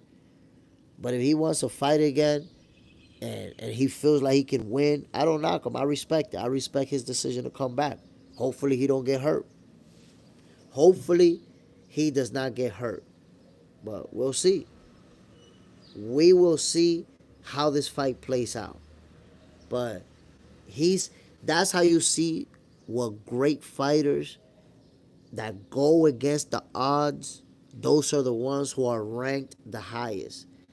They're the ones that are ranked the highest in their era, and then they're the ones that are ranked the highest in boxing history. That's why I say maybe Hash Bass can chime in on that. Tank Davis being 30 years old, and he never challenges anybody where he's going to be the underdog. Hash Bass, would you like to see Tank Davis challenge somebody where he's the underdog? Like Manny Pacquiao is showing his greatness? Or do you want to see Tank Davis keep cherry picking and you're still just going to be defending that? Dante Comedy. Don't compare Chavez Jr. to Adrian Broner. Was talented fighter, often compared to Floyd. Chavez Jr. lacks the same level of skill and only defeated Andy Lee primarily due to his size advantage. Now you're injecting your opinion. Why I say you're injecting your opinion? I had my opinion and you're injecting yours. Your opinion is not necessarily better than mine, my guy. I respect it. But you're saying he beat Andy Lee due to his size advantage. Not because he was a better boxer, not because he got skills. You're saying that it's because of his size advantage. So what you're doing right there, Dante Comedy, you're trying to diminish his win. If you diminish his win like that, then I can tell you, Broner won a bunch of vacant titles that he didn't even beat champions. They were vacant, and he fought average Joes to beat them. You can't do that, my brother. If you hate on a guy to try to say, oh no, look, that's not to try to diminish his win, I could easily show you how I'll diminish Broner's win. And I'm not even diminishing Broner's wins because that's what I do. I'm just trying to show you that if I give him the same energy that you giving Chavez Jr., then we're just gonna be going in circles trying to knock their opponents. That's not the way to go. He became a world champion. Instead of knocking how he became a world champion, come on, respect it, my guy. You gotta respect it. You're showing hate towards Chavez Jr. Are you showing hate for Mexicans? Do you hate Mexicans? Jamie Gibley. DDD dropped out of the Parker fight because he was scared. I mean, I don't know. I'm not going to say he was scared. I'm not going to say he was scared because sometimes there's things going on in boxing that we don't know about, business-wise. So I don't know. I'm not going to say that he was scared. Hash Bash. You claim Pac-Man is showing greatness against Barrios, or is he stupid, too old? I don't know. I don't know. We're going to find out. We're going to find out where they fight. If he get knocked out early, if he get blown out, he was too old and stupid. If it's a very competitive fight, he's showing that he's a warrior and greatness.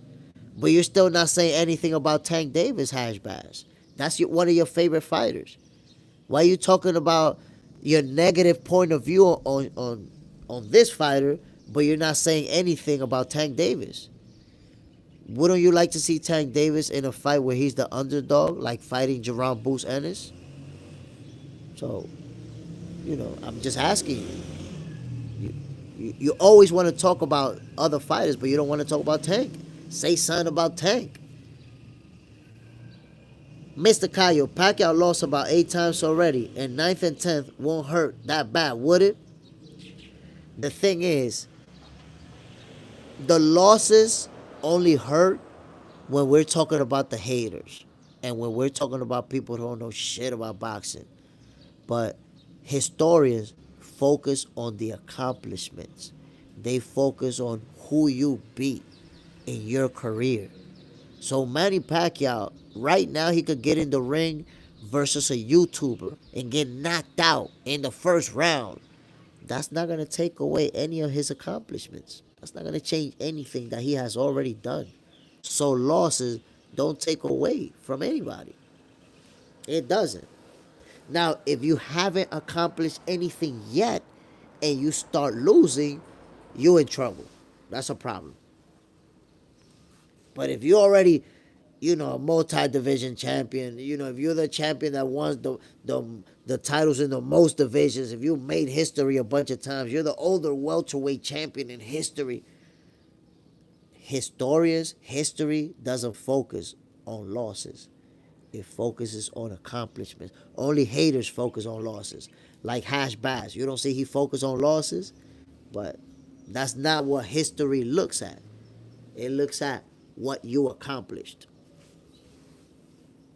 Jamie Gibling, Pac-Man is going to make me a rich man. I mean, he's going to be the underdog. You're going to put money on him. He pull it off. You make some paper. John Parham, I got Pac-Man still. I seen Floyd Mayweather. I mean, not Floyd Mayweather. It was Zab Judah. Zab Judah was talking about it, and he got Manny Pacquiao winning this fight. He said, yo, Manny Pacquiao, people sleeping on. He going to win the fight. Mr. Cayo, it's like that Mike Tyson effect. They said he'd kill Jake even at 60. These guys get old at some point, and I still feel like that didn't affect Tyson's accolade, but most wasn't happy to see that. To be honest, Mike Tyson and Manny Pacquiao, they not in the same boat. And the reason I say that is because Mike Tyson was about to be 60 years old. There are zero expectations at that age where Mike Tyson was at. Only people who don't really understand boxing like that, or mostly people who don't understand boxing, thought Mike Tyson was going to win. I knew Jake Paul was going to put the beats on him. That was obvious to me. Manny Pacquiao is different because he's at 46 years old. He's still within that range where we have seen fighters win titles. We've seen Bernard Hopkins become a world champion in his mid-40s. We've seen George Foreman become a champion in his mid-40s. We've seen a few. So because of that, Manny Pacquiao is still within that range where it's reasonable to believe that he does have a chance. Mike Tyson didn't have a chance at all. At all, my guy. Cano Crush, Diablo, Floyd Scofield. Floyd was explosive yesterday. His stock is on the rise. The Nobody. How do you beat a pressure fighter? There's multiple ways to beat a pressure fighter, but I think the best way to fight somebody who likes to apply the pressure, use that footwork. But you have to be very well conditioned to be able to, use that footwork effectively throughout the fight. If it goes the distance, can you move around? Can you keep him at punching range or outside of his comfort zone? So it's all about your movement. That's one way to beat a pressure fighter. And also, if you're a slick fighter, you could be a pressure fighter, but if I'm a slick fighter, I could get on the inside on you and win the exchanges every time or most of the time.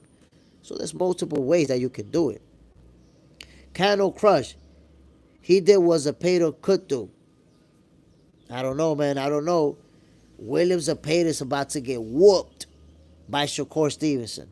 But you saw it, William, he went the distance with Farmer in that first fight.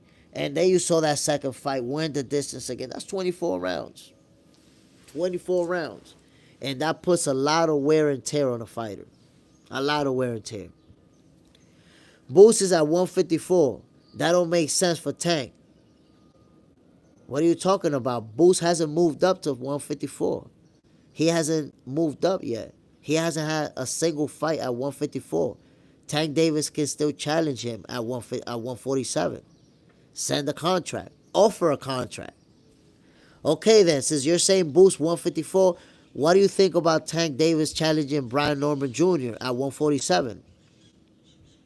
How about that, Hash Bass? Since you're saying Boots can't happen, he's at 154. How about Tank Davis challenging Brian Norman Jr. at 147? I think that's a good one for Tank. Rams Rio, exactly, my guy. Like we've seen Foreman, Hopkins, etc. win a title at their age, and Pacquiao is within that age range. we're thinking the same thing, which is why I have a feeling Pac wins. I will say, man, I will never count him out after what we saw him do to Keith Thurman. I thought Keith Thurman was going to smoke him because I was like, nah, he's 40 years old. He's cooked. He's getting cooked. And we saw what happened. So why exactly am I going to count him out? I'm not going to. I'm not going to. That's it. I'm rocking with Manny Pacquiao. I'm rocking with the underdog to beat Mario Barrios. There you have it, my peoples. Hash Bass, I'm waiting for you to tell me, what do you think about Tank Davis challenging Brian Norman Jr. for his title at the welterweight division? Since you said Boots is going to be leaving to 154. Rashid White, too far back in the comments, but I believe Tyson held back on several knockout punches. If you ask me, I believe he took the payday. Now, I disagree with you 100%, my guy. I watched the fight multiple times, and there is no part of the fight that it looks like he held back. The reason why you feel like he held back from the knockout punches is because you thought that he could be the old Mike Tyson, but he could not. I want to remind you that the training videos that you saw from Mike Tyson during the lead up to the fight was like 30-second clips of Mike Tyson looking real good. But he was hitting the bags for like 30 seconds. You could get an 80-year-old person to look good hitting the bag for 30 seconds. I'm 47 years old, my brother. I will look elite hitting the bag for 30 seconds. They got everybody fooled with those short videos. Mike Tyson, my brother, yo, you forgot that just like a month before the fight, like a couple of months before the fight, Mike Tyson got taken off of a plane in a wheelchair, B. Mike Tyson back is messed up. His knees are messed up. He can't fight. If you put a 55-year-old in the ring with Mike Tyson, he'll beat him up. But if you put Jake Paul could have knocked him out. Jake Paul pulled back on the gas in the last couple of rounds. Did you not remember that? He could have knocked him out. But if Jake Paul would have hurt Mike Tyson in that fight, he was going to have a hard time getting out of that arena without having a situation take place. So it was good that he held back. But Mike Tyson did not hold back. He was trying. He just couldn't. He just doesn't have it. And I'm telling you, I fought professionally at 44 years old. And I saw what the age did to my body. I could compare my speed, my reaction time, my power from when I was a kid, 17 years old, versus when I was 44. I could see when I slipped a punch and I couldn't counter it fast enough. I could see little things that were just not there. Mike Tyson did not hold back, my brother. That's the Mike Tyson that you saw at almost 60 years old. Benjamin Hernandez. Hi, Ryan Enso Ryan Enso in the building. Ryan Enso. What's up, Ryan? Talk to me, my boy. Good morning, my G. Yeah. You already know, Ryan. Enjoy the show. I'ma see you later so we could eat some breakfast. Some chocolate con pan. Be ready for that.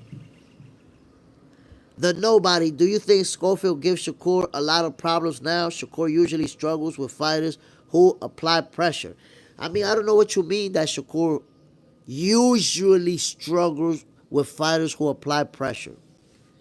Tell me who Shakur struggled with that applies pressure. Because it seems like every time Shakur comes up, the only fight that you got in your mind is Edwin De Los Santos.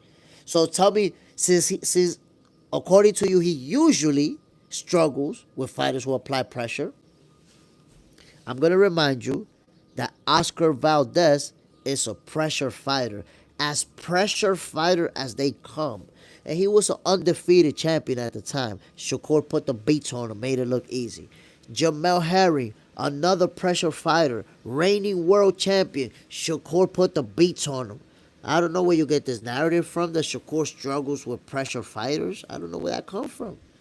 Somebody made that up out of thin air, my guy. Real talk. I've never seen Shakur struggle with pressure fighting. I don't know where that came from. Come on now. Hash Bass, Haney at 147. I'm not talking about Devin Haney. I'm asking you if you would like to see Tank Davis call out Brian Norman Jr. at the welterweight division. That's what I'm asking you about. Mr. Cayo, Zepeda throws a lot. If Shakur capitalizes, don't be surprised if Zepeda touches the canvas or even gets TKO in the late rounds. I'll tell you right now, Shakur has a chip on his shoulder. He's the type of fighter that he sees what people are saying. He listens to the noise, the haters talking all the crap, and he's looking to show out. He's looking to be impressive.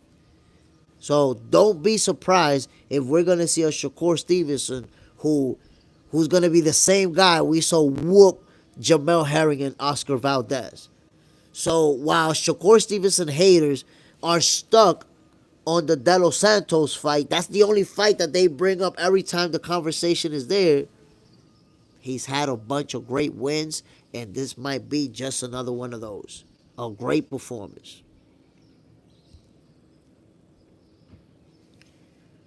Rashid White, and remember the training that they have in his culture is different to be a 46-year-old.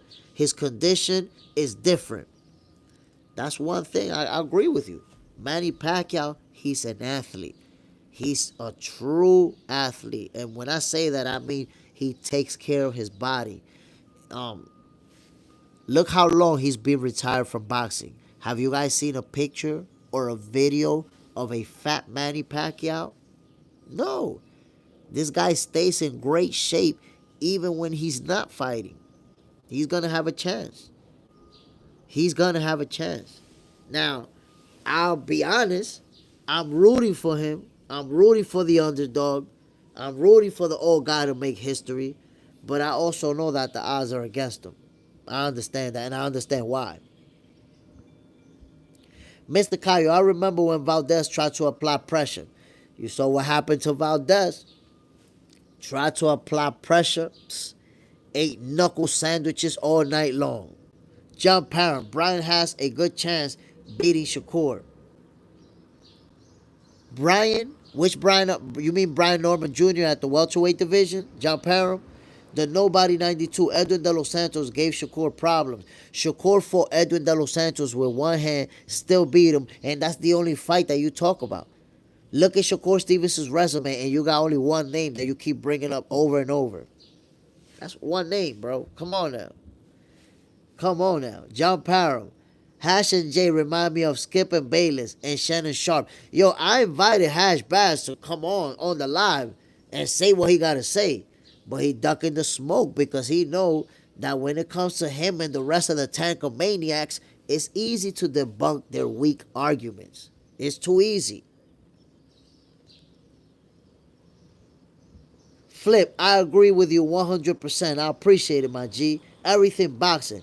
Man, you say this every time. Hash Bass. Valdez is 130. I'm not reading the rest of that. There you go with the Shakur hate. I'm asking you about Tank Davis. Should he fight Brian Norman Jr. at welterweight and try to be great? Try to be an underdog. Will Tank Davis ever be an underdog? Or is he going to cherry pick his entire career? Come on now. John Parham. Has you ducking, Jay Smith. They be ducking. They be ducking the smoke. Dante Comedy. I love Mexicans and everyone. You asked me to talk boxing. Now you shitted on race. I shitted on race by asking you a question that don't make no sense, my guy. Come on now. I can call my brother Alejandro Orciniega, not as someone I rent apartments to or superficially claim to care about. I don't know what you're talking about, my brother. You seem to have some type of hate in your heart, and you're channeling it. You're externalizing it. You never see me expressing hate towards anybody, any race, and you're never going to see it because I got love for everybody. You got to, let those emotions out, what you feel. Ernesto Morales, most fans don't have a clue what it takes to be a world champion. By the way, I was good friends with DR's world title challengers of the 70s, Adrian Nani Marrero and Miguel Montilla. Any info? I don't have info on them because, the times when they fought, I've heard of them, right? But I don't know them like that. And I will tell you, you're 100% on the money, Ernest Morales. Because the thing is, when you only watch on TV, you get a certain understanding about the sport, but there's also a lack of knowledge. So you underestimate talent. You don't really see how good people are. No world champion is a bum. No world champion is a bad fighter. And you see boxing fans regularly say, "Oh, he's a world champion, but he's not all that. He's not that good," because they don't understand what it takes to become a world champion. They don't realize what it actually takes. But that's just the way it is. Mr. Cayo, hey man, I'll be honest, Shakur did beat De Los Santos with one hand, but did turn and run out that corner, just being real. I mean, you can grab a snippet of the fight to be real, but being real is that saying he won. He won. That's being real. Then if you want to grab a little snippet, that's like me grabbing that little snippet of, well, Tank Davis, he got gifted a draw, and he did take that knee, but okay, he got a draw. Like, come on now. We know what happened in that fight. Rashid White, I like Hitchens and Brian Norman in a fight. I don't see Brian Norman being a big enough payday for Tank days. Rashid White, I'm going to tell you why that's a bad excuse. And why I already identify you as a hardcore Tank Davis fan when you say that. Bro, Frank the Ghost Martin wasn't a big star before he fought Tank. Pitbull Cruz, most people didn't even know him before he fought Tank. Androide Garcia, who Tank brought up from the 130 division, most people still don't even know him right now and only see him fight when he fought Tank. So Tank fought a bunch of people who didn't represent a big payday. He's the cash cow. He made his money. They did not. So why Tank get to fight all these people who nobody knows and you with it? But when it's Brian Norman Jr., a killer, you're like, yeah, nah, he doesn't represent enough of a payday. Yeah, nah. What? Brian Norman Jr. is a bigger star than Pitbull was when he fought Tank. So he could fight Pitbull, who most people didn't even know at that time, but he can't fight Brian Norman Jr., who most boxing fans know right now. Come on now. It's not fair. To me, you're making a Tank Davis fan assessment because it's convenient to Tank not to move up 2 divisions and fight a big dog killer like that. He's going to be the underdog. So look where you say, oh, well, there's not enough money for him. He fought guys that are lesser than Brian Norman Jr. A bunch of them. So I can't rock with you on that assessment. Cano Crush. Tank is overrated, honestly. And that sucker will never go up to weight. Cherry pick king. Yo, Tank Davis been clinging on to that 135 division for dear life. That's why when Tank is going to fight, you'll be seeing him looking like this. Clinging on to 135, my peoples. Bro, you 30 years old and still holding on to that 130 division. He don't want to move up. He don't want to move up. That's why the term weight bully, I don't even use that term because people like to pick and choose who they're going to call weight bully and who they're not. Tank Davis be walking around weighing like 160 pounds, 170 pounds when he not fighting. But he's able to shrink down to 135. Wouldn't that qualify as a weight bully? 30 years old and still making 135. Come on, bro. Look at all the other guys that are younger than him. Teofimo Lopez, he couldn't make weight no more. He moved up. Devin Haney moved up. Tank Davis still clinging on to that 135 division for dear life. Come on, man. Stop. Hash Bash. Tank and Shakur will never be underdogs. That's the reality. Nobody's talking about Shakur. And if Tank Davis fight Brian Norman Jr. at the welterweight division, he will be the underdog. So Hash Bass, are you saying that Tank is just gonna cherry pick the rest of his career like he has. He's never gonna try to fight nobody, who's one of the best. Mr. Cayo, he won. If anybody say robbery, they tripping. Hey, man, why you bring up Tank against me? I feel the same way how you feel about Tank. What's the shade? Roach proved me wrong. Look, I'm going to tell you something. Lamont Roach is a fighter who proved a lot of us wrong. Because in all honesty, I personally thought Tank Davis was going to knock him out by the 9th round. By the 9th round, I envisioned Tank getting knocked out. Lamont Roach getting knocked out. I told people, look, Tank Davis is too strong. Tank Davis is too fast. And the only thing that I could picture right now is that Tank Davis is going to walk him down. Lamont Roach got good defense. He's going to avoid some of those big punches, but eventually he's going to get caught. And when he does get caught, it's over. He's going to go to sleep. That's my prediction, my people, the day before the fight and the day of the fight. That's my prediction. And we saw what Lamont Roach did. And why I think the reason I say he could win the rematch is because I want you guys to consider the fact that he didn't go 12 rounds versus Tank Davis by being on survival mode, by doing what a lot of people will call running, right? Using a lot of footwork. This guy actually walked Tank Davis down for 12 rounds. Went toe-to-toe, blow for blow. Made Tank Davis slip Tank Davis punches and made him pay. Counter-punched Tank Davis's counter-punches. That was crazy. We don't regularly see fighters do that with Tank Davis. Mr. Cayo, Roach gave Tank a run for his money. That's a fact. I mean, I saw Lamont Roach winning that fight, bro. To me, Lamont Roach won the fight. He won. And Tank was gifted that draw. And I'm saying he won even without the knockdown, which wasn't counted as a knockdown. He would have still won, in my opinion. Dante Comedy. I said shifting, not shitting. Shifting? What are you talking about? Shifting? Reread that simple sentence. Damn, my brother, that comment was a very long time ago. I don't know what you're talking about, my guy. John Parham. Dante, take a break and come back with better energy. Yo, you're feeling emotional right now, bro. Kano Crush. Mr. Cayo.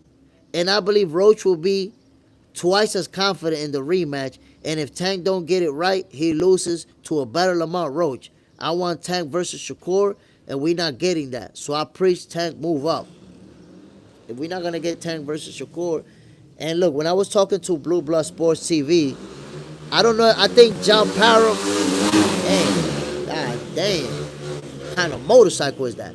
John Parham, I think that you were in that live, and you may have seen, I asked Blue Blood Sports, are we going to get Tank Davis versus Shakur Stevenson? And he was like, I don't know, straight up. Tank is on some, he might do this rematch, go fight Jake Paul after, and retire. Plus, yo, Blue told me that he doesn't even know if the Tank Davis and Lamont Roach rematch is actually going to go down. He don't know if that fight is going to happen. Simply because, and that made me think about it. Have you guys seen promotional videos about Tank and Lamont Roach rematch? Have you seen anything to say that they're promoting it? It doesn't even look like that fight is being promoted anymore. So it's like they had a fight date. That date, then they said they pushed it to and they didn't give us a new date. They just said they was pushing it. Then Espinoza came out and said that they're having a hard time getting the budget. Good morning, Ryan. Okay. Then they said Espinoza said they're having a hard time getting the budget. So we don't know if this fight is actually going to happen. That's crazy. Está bien, Lito, yo voy ahora. Mr. Cayo, facts. He could go to 140, but he bullshitting. It's obvious. Of course, you see Tank Davis clinging on to that 135-pound division. Come on now, that's the most famous weight bully we know in boxing. Mr. Pacquiao, Roach stood right in front of him, caught all the shit and countered beautifully. Didn't run either. He earned my respect fully. Roach turned me into a fan. Me too, my guy. It's what I told everybody. You know, some people, they've gone, many rounds with Tank Davis by surviving. Lamont Roach went the distance by taking it to him. Took it to Lamont Roach. John Pound, Roach won a lot of fans that night. Yo, his stock went way up after that. JFT, do you think Tank might actually come better? Cheers. I think so. I think so. Number one, the first mistake that Tank Davis made, I would say, was that he started too slow. But he's a notorious slow starter. He does that a lot. If you think about his fight with Frank Martin, he lost early rounds. He lost some early rounds versus Ryan Garcia. Lost early rounds versus Rollies. So he's a notorious slow starter. But he paid the price in this fight. He ended up playing catch up towards the end. I think that for this fight, he's going to start a little bit faster and he's going to make some adjustments. Now he knows. Because you know what happened to Tank 2 in that fight? What I feel like? Remember Teofimo Lopez when he fought Cambosos? That he was like trying to blast him out of there, get him beat up.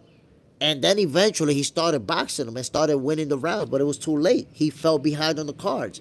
I feel like Tank Davis was fighting like he felt he was going to blow Roach out of the water. When he picked up the pace, I'm going to get him out of here.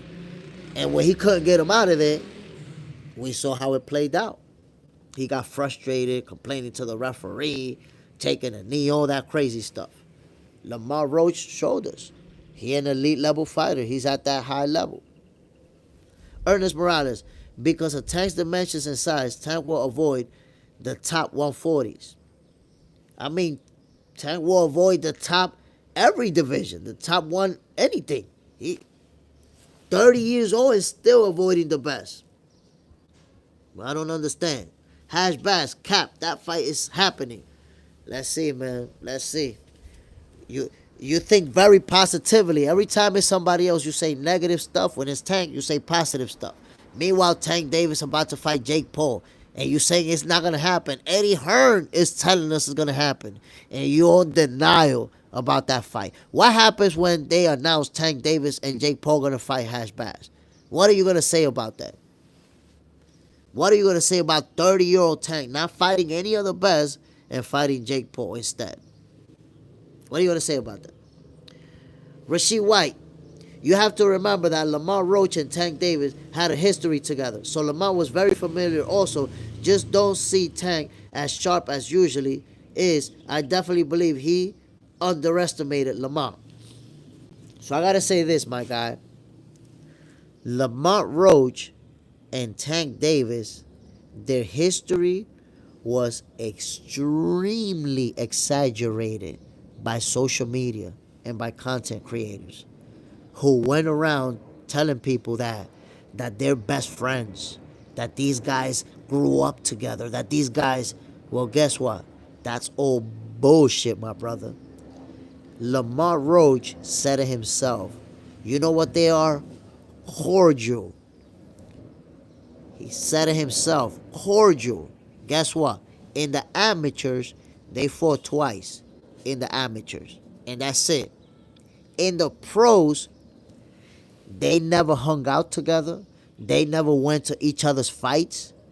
They bumped into each other at a gym a couple times because they both from the same area.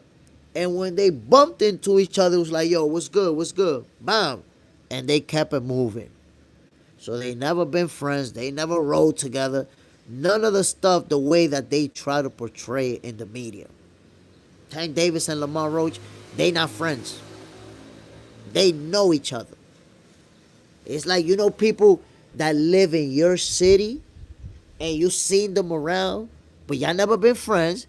Y'all never hung out. But yeah, I know you from this city, and you know I'm from this city. We go to some of the hangout spots and we seen each other. Yeah. But they never been cool the way that social media try to portray it. That never was the case. Dante comedy. I love Mexicans and everyone. Wait a minute. Did I move this thing all the way up? Hold on. I'm lost, I'm lost in the comments, my people. Hash bash. What happens when they never pronounce that fight? I don't know what fight you're talking about. You lost me, my brother. Kano Crush, yo, Jay Smith, my G. Flip. I got Tank putting Shakur in the dirt if we ever get that fight. Just because Lamont did what he did doesn't mean that Shakur would have the same success. No, you're right. It doesn't mean that. But something that you can consider, Lamont Roach has one loss on his resume. You know who beat Lamont Roach? The only person to beat Lamont Roach is Jamel Herring. The same Jamel Herring that Shakur beat in 10 rounds. Now, you talking about Tank Davis going to push Shakur in the dirt? Well, I would tell you that Shakur Stevenson has a better defense than Lamont Roach. He's harder to hit than Lamont Roach. He takes less punches per fight, per round than Lamont Roach. So, if Tank Davis could have knocked Lamont Roach out, could have beat up Lamont Roach, could have put a 130-pounder in the dirt, for you to think that he's just going to do that to Shakur, that's crazy. At least to me, that's crazy. Mr. Kayo, remember, nobody beats Tank at 135. Man, Shakur makes it look easy. You see, the thing is, you guys have this faith on Tank Davis that he beats Shakur. You guys got this confidence that Tank beats Shakur. He don't believe you. His team don't believe you. Why? Because if he had that confidence that he could beat Shakur, if he had that confidence that he could push Shakur in the dirt, like y'all saying, he would have did it already. He would already did it. Shakur hasn't been put in the dirt by Tank Davis because he cannot beat him. That's why he don't want to fight. And it's crazy that Tank Davis been ducking Shakur for 2-3 years already. And you guys got the audacity to say he's going to put him in the dirt. Yo, y'all believe in Tank Davis more than Tank Davis believe in Tank Davis. That's all I got to say about that. Dante comedy. John Parham, my dear brother, I totally understand you are trying to create peace. But if we're talking bad about your race, I would defend you too, my dear brother. Dante comedy, can you tell us what race has been spoken bad about? Because I don't remember anybody speaking bad about any race. I really don't remember it. So you're talking about defending John. If somebody was talking bad about race, who's talking bad about any race? It seems like you don't realize it, but you're giving race baiter vibes. Are you a race baiter? Because, bro, you're the only one arguing race. And you cling on to that subject a lot. It could just be one comment. If you make one comment, we push through, we move on. But you cling on to race a lot, my brother. You don't realize it, but you join the live and you cling to race a lot. Come on, bro. Let it go. If you say you got love for everybody, let it go, bro. Mr. Kayo, I said this was years ago, right before Shakur went to 135. His defense is too damn good. He keeps defense too well. His defense is enough to keep away Tank's offense. Listen, great boxers beat great punchers all the time, my peoples. Historically, you don't have to take my word for it. You don't have to. Look at Muhammad Ali versus George Foreman. The boxer beat the puncher at heavyweight. Look at Sugar Ray Leonard versus Marvelous Marvin Hagler. The boxer beat the puncher at super middleweight. Look at Floyd Mayweather versus Miguel Cotto. The boxer beat the puncher at welterweight. We can keep going on and on. Boxers beat punchers all the time. This is nothing new. You're going to find out when Terence Crawford beat Canelo too. Flip. Right now it's your opinion versus my opinion and not Tank versus Shakur. Nah, it's true. It's all about opinion. But it's about what we use to formulate that opinion. Are you just picking sides because you like this guy better, or are you actually looking at the skill sets and what they bring to the table? Dante. J. Smith. Dante, J. Smith is far from racist, bro. Go look at your last comments. You tripping. I'm lost personally. Like, I don't know what's going on with Dante and race, man. He's been from the beginning bringing up race. I don't know what it is. What Dante got in his heart. El Fantasma de Geraldo Ledén. Leonard versus Hagler. The power, once again, the boxer beat the puncher. And in that fight, you see, that's the thing. What Crawford is trying to do, he's not the only one that's ever done it. What people don't realize is that Sugar Ray Leonard jumped up 2 divisions to challenge Marvelous Marvin Hagler and to win the super middleweight title. He jumped up 2 divisions to do that. It's been done. Been done. It was done by a great fighter, by an all-time great. There you have it. Crawford is going to be another one to pull off that amazing feat. Mr. Kayo, Shakur carries that instinct to protect himself. 10 takes 1 to gives 1. Eventually that adds up. I think that Shakur Stevenson will simply outbox Tank Davis. He doesn't have to stand in there and trade. Of course, Tank has the power to knock anybody out with one punch. He couldn't stop Lamont Roach for a reason. Lamont was prepared for him. Shakur's going to do the same. Dante Comedy, I was talking about boxing this morning. You change it to race. It seems that you have reading comprehension problem. I can repost again, my brother. I don't hate you. What you don't understand, Dante Comedy, is that you say I made it a race. I asked one question. I said, you don't like Mexicans? Because how you was going at a Mexican fighter. That's it. If you say you don't have a problem with Mexicans, there's your answer. We're done. One question, one answer. I haven't said who said anything hateful about any race. You said, oh, John Parham, you were defending me if someone was attacking your race. Nobody attacked any race, my guy. Where's your reading comprehension? Come on, Dante Comedy. You're talking about reading comprehension. You got the wrong one. For talking about reading comprehension, you got the wrong one, my brother, because you're the one who specifically clinged on to race and said that somebody is being hateful towards a race. Reading comprehension will lead you to understand that nobody has expressed hate towards any race at any point. So you got to stop saying that. Stop creating a narrative out of dead air. You know, you're just making stuff up out of dead air, my brother. Don't do that now. Nobody said anything hateful about anything. You were asked a question. You could just answer it and move on if you want to, or you could make it an ongoing conversation, which is what you're doing. It's a subject that you seem to be obsessed about. I'm not obsessed about race. Dante Comedy, I love Mexicans. I love everyone. I can call my Mexican brother now. Someone ran, like, bro, I believe you.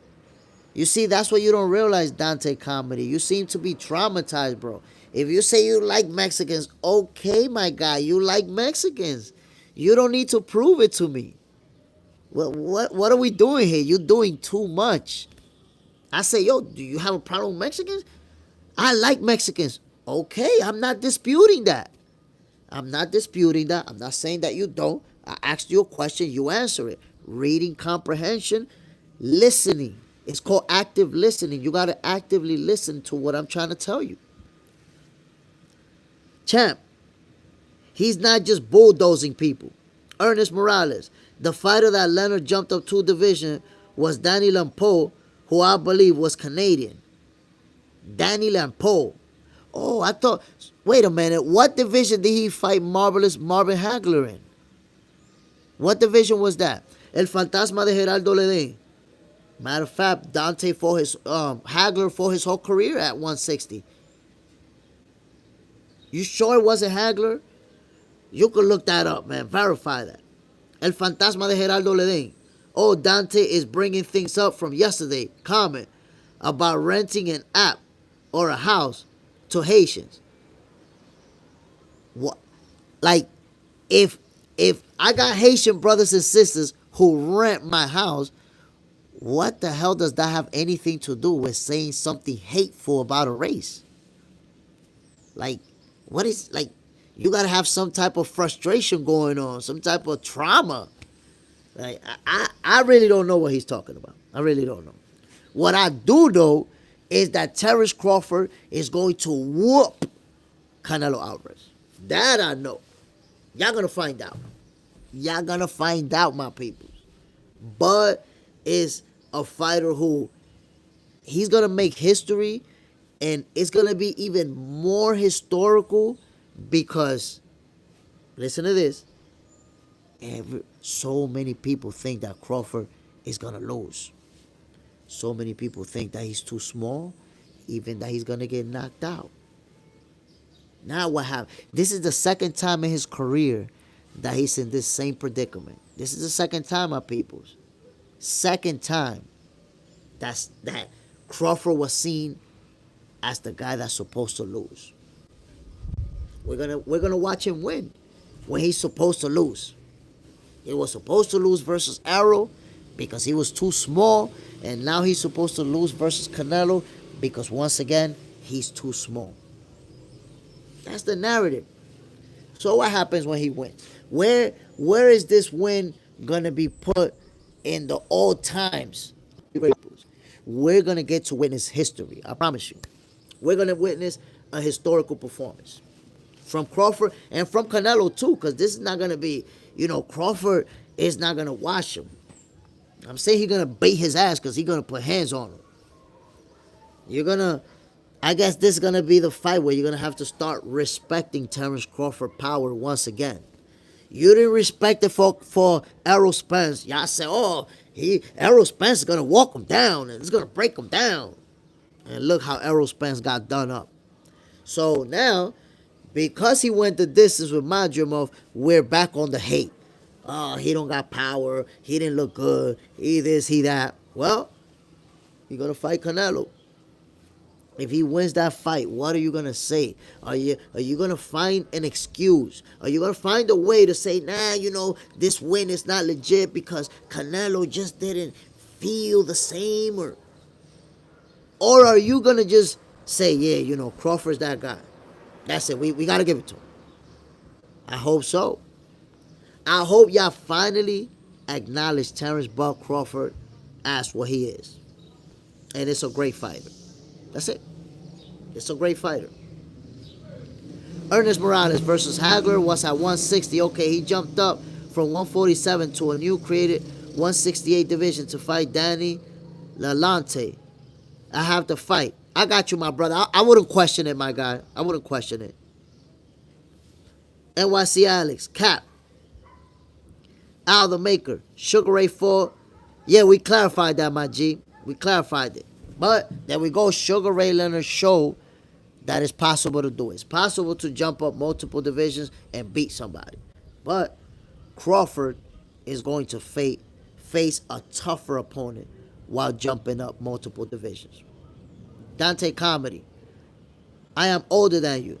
I am going to come to Punta Cana and challenge you to boxing, although I never boxed before, and we can kiss and make up. I love you, my brother. I send you more money than anyone here. So if you want to come to Dominican Republic and box me, we can box. That's number one. Number two, I got love for you too. I feel like you have some type of trauma when it comes to race because you brought it up a lot. In fact, you're saying that you sent money, right? That's what you were talking about when you sent money race. Randomly, out of nowhere. You sent this, but you're talking about race. You sent this, but you